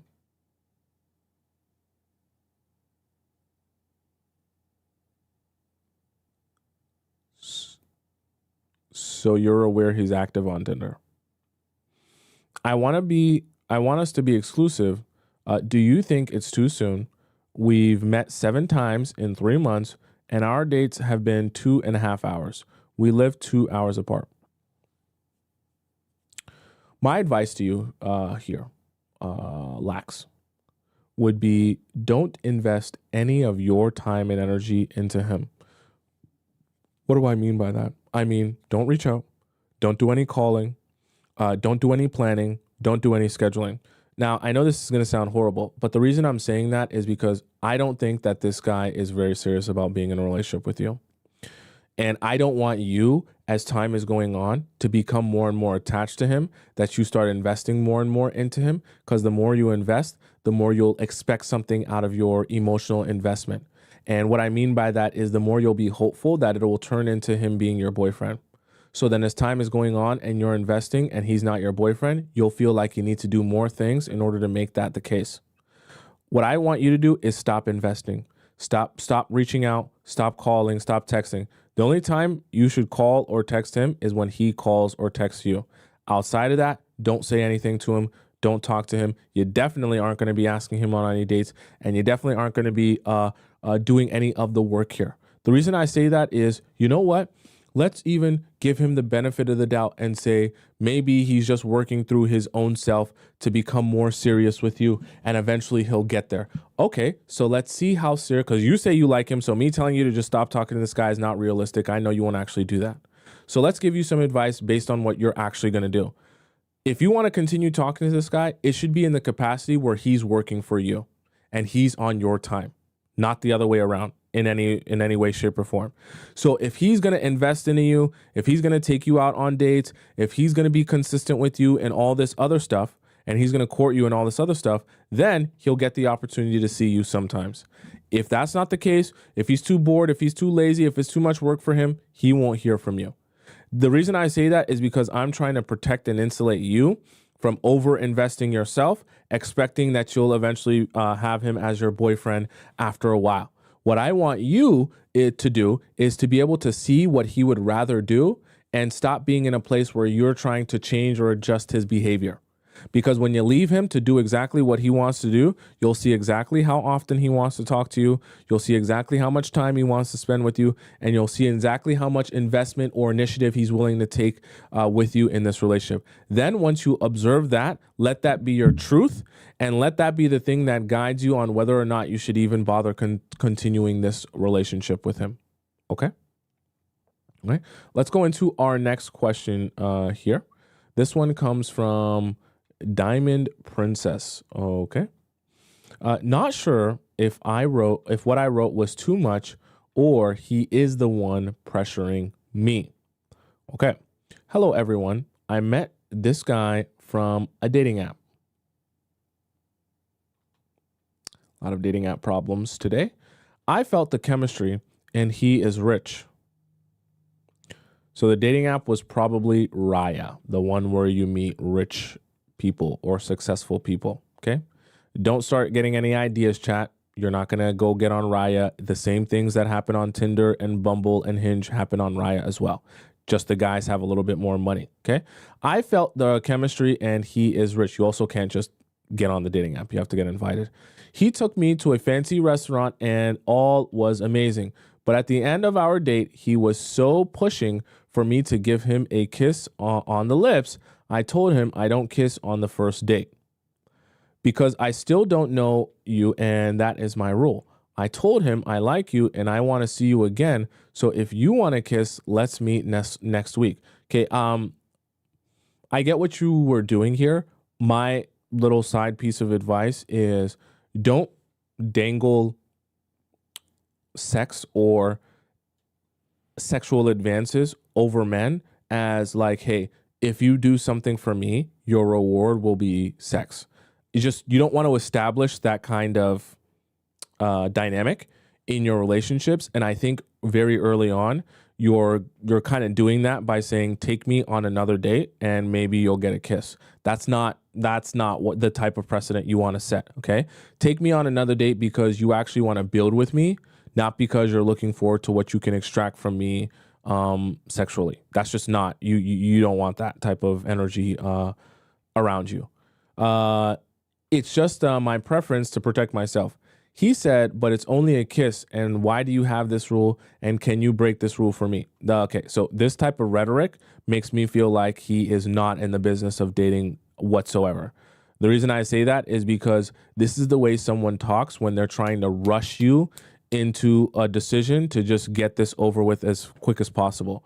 Okay. So this is the thing about rich guys. They understand that having money is a resource and an advantage to them, especially when women are mesmerized by money. So he's probably thinking in his mind, if you meet me on Raya or one of these dating apps and I'm rich and I take you to Nobu and I spend $300 on the date with you instead of spending $50, now all of a sudden you'll be able to think that, hey, I really like you and I really care about you, and you'll be able to justify sleeping with me on the first night because our date was $300. Okay. But you can't allow that to work for men just because they have money. And you don't break any rules for anyone for any reason whatsoever, whether they have money or not. Okay. Because as soon as you do that, all the men with money will just be the ones manipulating you instead of the other ones. I said, I will kiss you the next time. She shouldn't make promises like that because I really want to. So don't worry. We can meet next week and have a kiss. But he kept pushing. After a while, he was okay.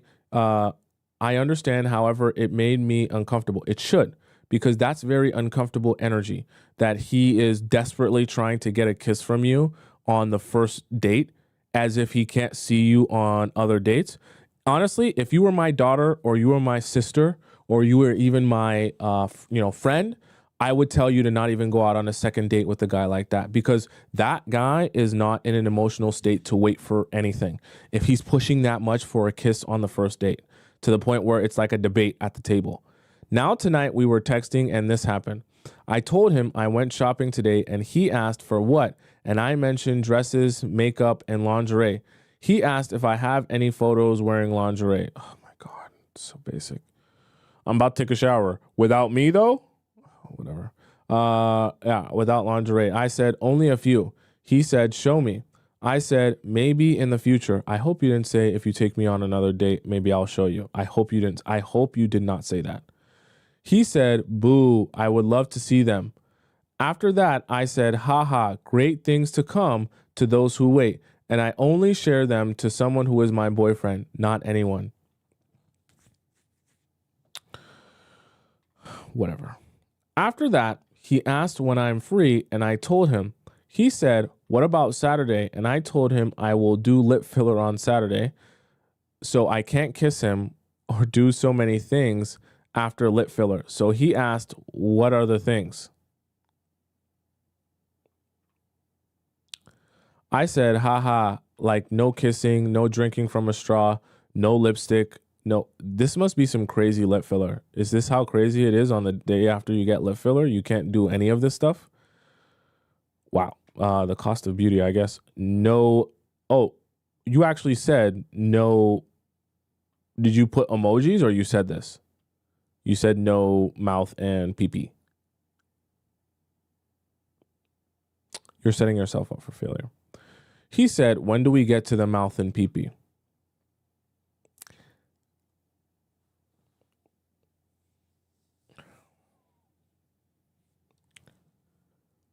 The guy who's the most focused on sleeping with you, directing his attention to sleeping with you is only going to make him focus more on sleeping with you. And you'll find it very difficult to have any conversation with him outside of a conversation that's leading towards sleeping with you. Okay. Rachel says block. The funny thing about this is that Diamond Princess is the one that brought this conversation about. So it's funny, Diamond Princess, you're actually the one leading it to here. And he's just taking it from there. And the question, are you any good at it? So like I said, now that's all he's going to be able to focus on. The only thing he's going to want to talk about. I answered him, one thing about me is that I like to truly know someone, understand their KINKSs and what they prefer, and connect emotionally before doing anything. Oh, wow, you sent screenshots. This is going to be good, Chad. Buckle up. Their preferences and what makes them happy. That way, when it finally happens, it feels like fireworks for both of us and not awkward. I hope you can understand. But see, you made a mistake by even talking about that in general. when clearly that seems to be all his focus is on. I attached screenshots to what he said after. What should I do? Is what I did wrong. Okay, we're going to go through this because we're a nosy bunch of people. So we're going to open this up in my browser, and then I'm going to drag this over here. And then, oops, my mistake. And then we're going to read this together here. Okay, so let's do this here, this window, and we'll go to the image here. Okay, and let's see here. So this message starts off, I agree with this. I also prefer to know a woman's desires, KINKS's, likes, so that I can ensure we tick all the boxes. Okay, so now this is what his focus is. Tell me something about you that you have not told me. I will tell you in person. I have so many actually, haha. Okay, tell me your biggest one. Anyway, haha, I have some tasks I need to do right now, so chat later. It's important to find out if we are compatible. So, much like I said earlier, when a guy who is heavily focused on sleeping with you, when you bring up the conversation of sleeping with you, he finds it very difficult to focus on anything else except for sleeping with you. So now you've just awoken the beast, and this is all he wants to talk about or even chat about. Then we need to be open and honest from the start. Yes, I agree, but we can have this conversation in person when we meet. This is not good. Because I have some things I need to do right now. Okay, I'm not sure. I really like you and I'm excited to see you again. Honestly, I'm so impressed that you asked this question. It means a lot because not many men take the time to ask a girl what she likes, and I really admire that. I want to understand you just as much, so I hope we can talk more about this soon. That being said, my sister is leaving in 5 days, and I have some important university tasks I need to finish right now. I hope you can understand and be patient. I want someone who is patient and supportive, someone who respects my boundaries and doesn't make me feel pressured in any way. That chat, does this remind you of a show that we've had before about something in particular? Tell me what show you think this is referring to in what we're reading here. That's the kind of mentality I admire in men, and it's really important to me. I hope you can understand and appreciate that. He likes your message, and then he goes on to say, yes, of course, I agree with all of the above. Okay?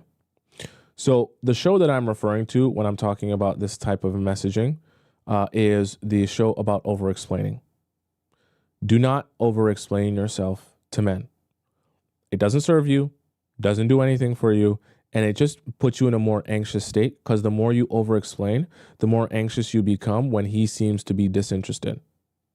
So for this can become an easy place to start spiraling. You're sending all these long messages explaining why you're not going to start talking about sex with him over message when you don't really need to explain that. If he wants to take you out on a date, he will do that.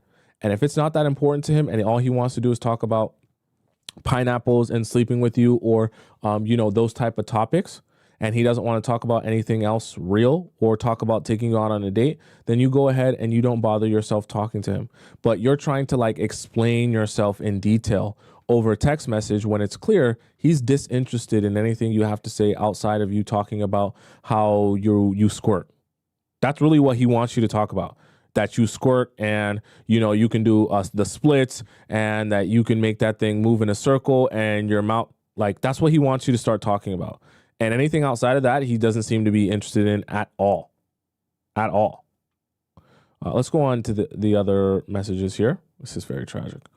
I understand you are busy right now, but I would like to talk more before meeting to see if there's anything here. I know you will respect that.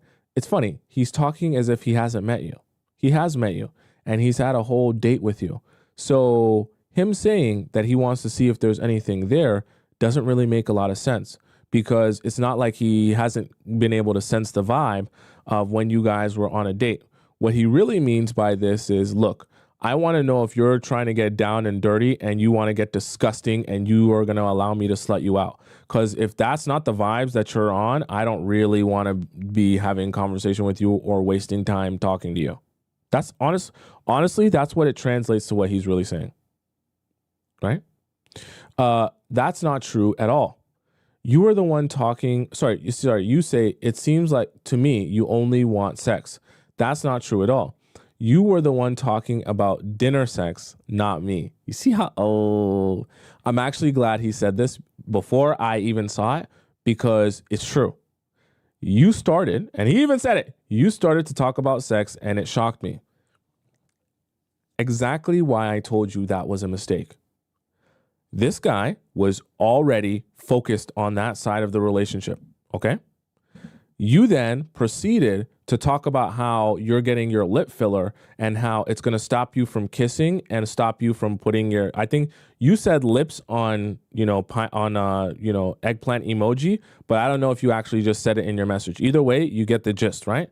And so now that's all he wants to talk about. That's all he wants to think about. And that's all he even is interested in. So he's not wrong. You are the one that brought it up, and that clearly is all that he's interested in, so that doesn't want to talk about anything else.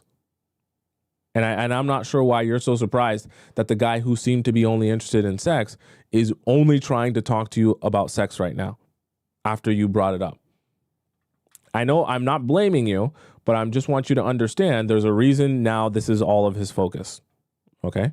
Yes, I'm okay to talk about these things, but I don't understand why it needs to be discussed here and framed as something to decide before we keep meeting. You're not getting it, right? Because that's all he's focused on. So if he doesn't think he can slut you out and he doesn't think you're ready to get down and dirty, why would he go on another date with you? I'm saying that this is what he's thinking in his own mind. For me, these conversations feel more natural and meaningful when they happen in person, not like a checkbox to tick off before moving forward. I didn't say we need to talk about sex before we keep meeting. I said we need to get to know each other more. I would like to know you more. Nothing to do with pineapple or pineapples. Just about you and your background. So it's funny. Because of implications, he actually is able to gaslight you and flip it back on you. Because, see, this is actually top tier manipulation. You actually said the thing. So now when he asked you to discuss the thing in vagueness, he didn't ask you to discuss pineapples or sex in specifically. But obviously that's what he's referring to. But now that you're calling him out, he actually gets to backtrack and say, I wasn't talking about sex. I was talking about stuff in general. You took it as sex because you're the person who brought up sex. This is a masterful job, because now you read this and you think to yourself, oh, I brought this up. I did this, and I confused what he was trying to say with thinking that this was actually about sex when it wasn't. Okay, it was. I'm telling you it was. But I'm saying that he's also good at making you feel like you're the one that's doing this, not him. That way, you only sleep with him and feel like, oh yeah, it was a mutual decision. You're not really here just to sleep with me. You're here for all the other things. And you only realize he's only here to sleep with you until after he sleeps with you. Okay, see if there's any more here, because this is a masterful job what he's doing. Yes, I'm okay to talk about these things, but I don't understand why it needs to be discussed here. Oops. Oh yeah, we said that. And know you more and about your background. If you want to get to know me, set a date and time at a nice restaurant where we can chat and connect properly. Once again, another version of over-explaining, not something you need to be explaining to that guy at all.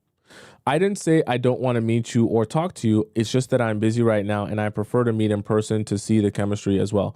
But it's funny, you say you're busy right now, but you're doing a whole lot of over-explaining. So it's just not my advice to you, okay?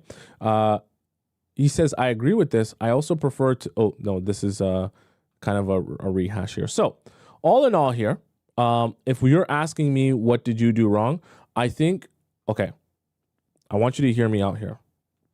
Part of where you went wrong was bringing up that topic in the first place, because it made it seem as if that topic was also on the front of your mind. And I think for a guy who seems to be very interested and invested in that aspect of the relationship, that became his sole focus. And it's going to sound very weird, but he tricked you into trying to get you to talk about it. And then when you didn't want to talk about it or you called him out on it, basically gaslighting you into feeling like you were the one in the wrong for thinking that that's what he meant. Obviously, that's what he meant, but it's funny. He's smart enough to know that he doesn't want to come across that way. So he needs to you lead the situation in a way where you think that that's you saying it and you talking about it and you addressing it, that he's not, trying to do anything shady here. So I'm saying all that to say, I don't know if this is the type of guy that you even want to start dating, because it strikes me so far as he's very emotionally intelligent. And I mean that as weird as it sounds, because we're talking about emotional intelligence today. I think he's emotionally intelligent in the way that doesn't serve you, because he understands how to manipulate you into making a decision or thinking something that you weren't necessarily thinking before. And twisting a situation by knowing what to say and what not to say, so that anytime you want to accuse him of behavior, he can be like, oh, well, that wasn't me. That's not me. I never said that. That's you that said that. I didn't say that. And the problem with that is, if he gets good enough at this and you get too invested here, it's very easy for him to get you to do things that you never would have agreed to. But because you feel like he's not the one leading it or convincing you to do it, that it's your choice, that you do it anyways. I know it sounds very strange, but master manipulators can do stuff like this. And I think that that's kind of what's happening here. I also think that you over-explaining yourself is pointless. Truthfully and honestly, it's pointless. Because the reality of it is, he knows that he could get this information by taking you out on a date. He's trying to get this information over a message because he's trying to determine if he even wants to go out on another date with you. So you continuously telling him, hey, you can get this information by us talking about it in person, as if he doesn't know he can take you out on a date since he already took you out on one, is useless. You're better off just leaving him be and not sending him any messages and letting him decide if he wants to take you out on a date. Someone brought up that it's Instagram DM as well. Yeah, that's also very strange. You guys went on a date and he only has your Instagram? Anyways, but yeah, my advice to you, you shouldn't message him or talk to him for any reason whatsoever. And if he wants to take you out on a date, then he can message you and ask you out on a date. You don't need to be over-explaining yourself, talking about, well, you can get this information here and there and you can plan a day, blah, blah, blah. He knows that. He knows that. He's not doing it because he doesn't want to. So my advice to you is, don't waste your time. Okay? And if he comes to you, then maybe you can consider if you want to go out on the date. But I don't think that you continue to reiterate yourself in this is going to serve you whatsoever. I think it's a complete waste of your time. All right, let's go into our next question here. I want to make sure I do at least all of these premium ones. Beatrixie says, from tap water to piano keys, my New Year's Eve. Oh boy. I feel like this is going to be a whirlwind of emotions here. I just have a feeling. Hi. For New Year's Eve, my friend and I went to a house party. Okay, we're already, yeah, I can just feel it.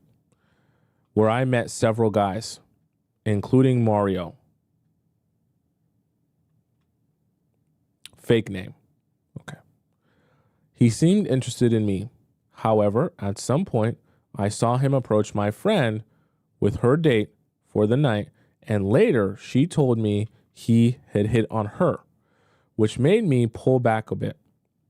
Though she did suggest to switch guys. 1 a.m., we all reached the club. My friend's date mentioned 2 guys, including Mario, wanted to kiss me. But I wasn't into kissing strangers in a club. Mario kept watching me as I danced. And when he joined me on the dance floor, he asked me if I wanted him to stay. I played it cool. Later, when he saw me with a glass of tap water, Mario went to the bar to bring me a bottle of water and we started dancing together. I teased him by running my hands along his neck, chest, and back. Our faces got close, but I didn't kiss him. Eventually, I told him I had to leave. We left hand in hand, and I drove him towards his place. Are you not drunk?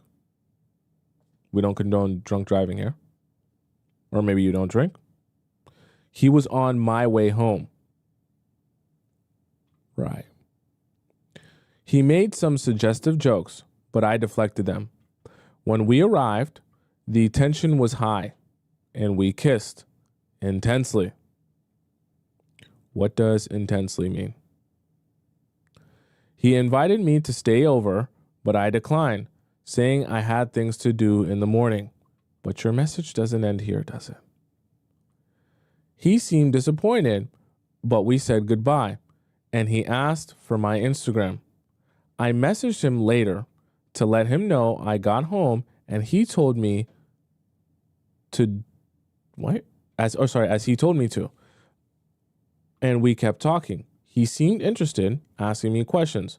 On Saturday at 8 p.m., Mario invited me to his house to play his piano.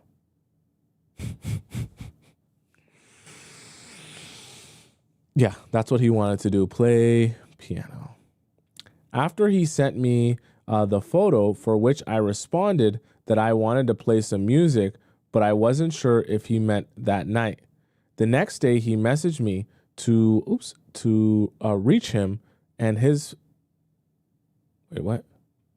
The next day, he messaged me to reach him and his friends to a club at 11 a.m. I think he meant to say, like, join him and his friends at a club.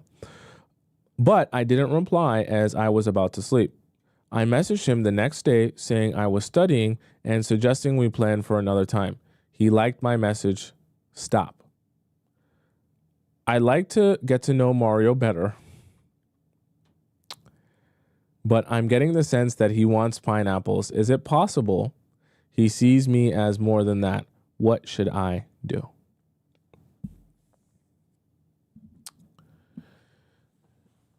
Be Trixie. Okay? You want my honest advice? Treating you as someone I love and care about? Don't waste your time. Just don't waste your time. I know it's such a simple answer, but I'm going to explain to you why I advise you to not waste your time. I'm going to point out a couple of things here, okay? So all of this scenario that you're talking about, right, happened at a club, okay?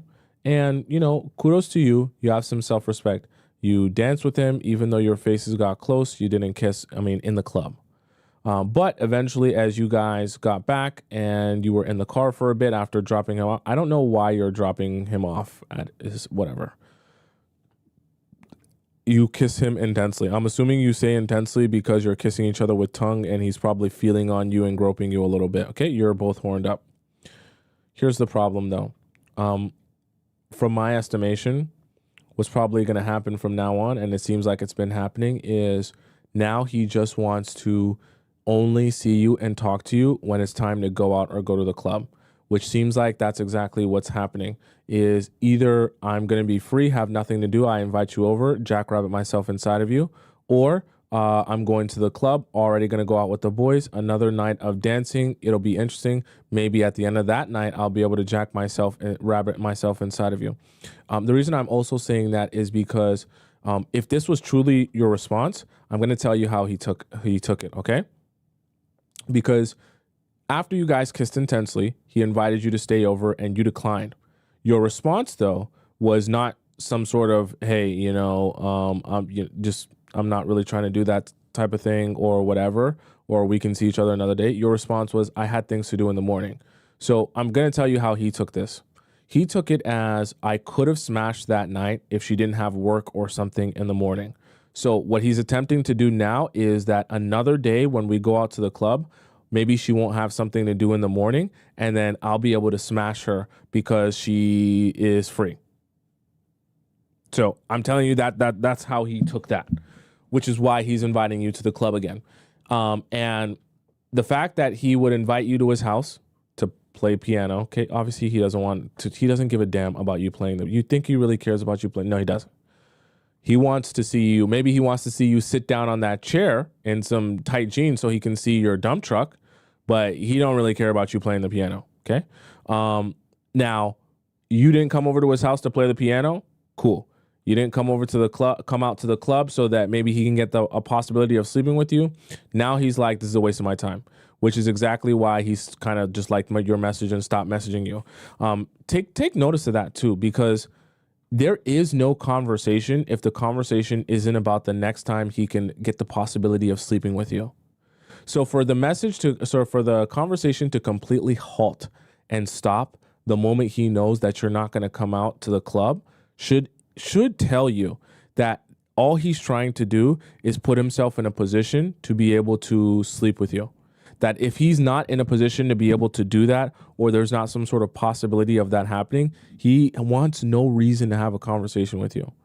But the thing about it is, once you accept one of these, because maybe it just didn't work out, but let's say he hits you up in the next 2 weeks and he says, hey, I'm going to the club this day or whatever, you want to come, and you're actually free and you go. Once you accept one of those, that will be the only time he hits you up.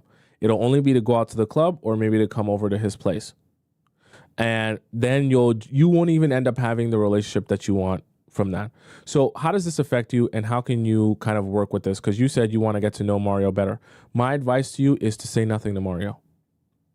Do nothing with Mario. Message Mario 0 times. Call him 0 times. FaceTime him 0 times. Like 0 of his pictures. Don't even like his stories. Don't do anything. Because anything you do will be supplementing the fact that I don't even think Mario really is interested in you. And I want you to see firsthand that Mario will only message you for the purpose of trying to sleep with you, either to get you to just come right over to his place or to get you to come to the club. And I want you to see that and see the times that he messages you so you're not confused. Because what will happen is if you try to start messaging him or calling him or liking his pictures, you're going to be doing things to stimulate conversation, and you won't realize that the only time he actually wants to talk to you is when there's a possibility of sleeping with you.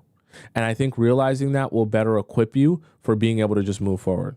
Because I honestly don't think that this is going anywhere at all. I don't think that Mario is at all thinking about going on a date with you or asking you out somewhere nice and fancy to get to know you. I think Mario is solely interested in jackrabbing himself inside of you after a drunk night. Okay. All right, chat. That is the show for today. For those of you who have a question for me, feel free to ask your question, whether it be in our free relationship advice forum, our premium relationship advice forum, or our private relationship advice section, that you can ask me a question and no one else sees it. Okay.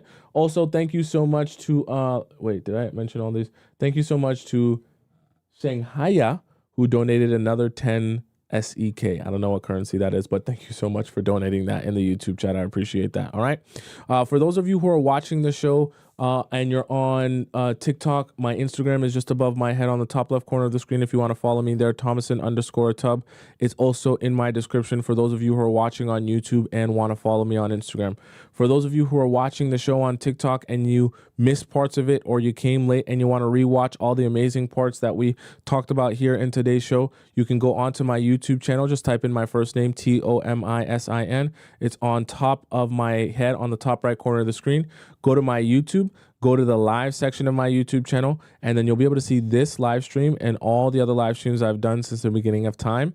And you'll have the YouTube and the TikTok live chat embedded in the video, so you don't miss any of the conversation that we have here on the show. Okay.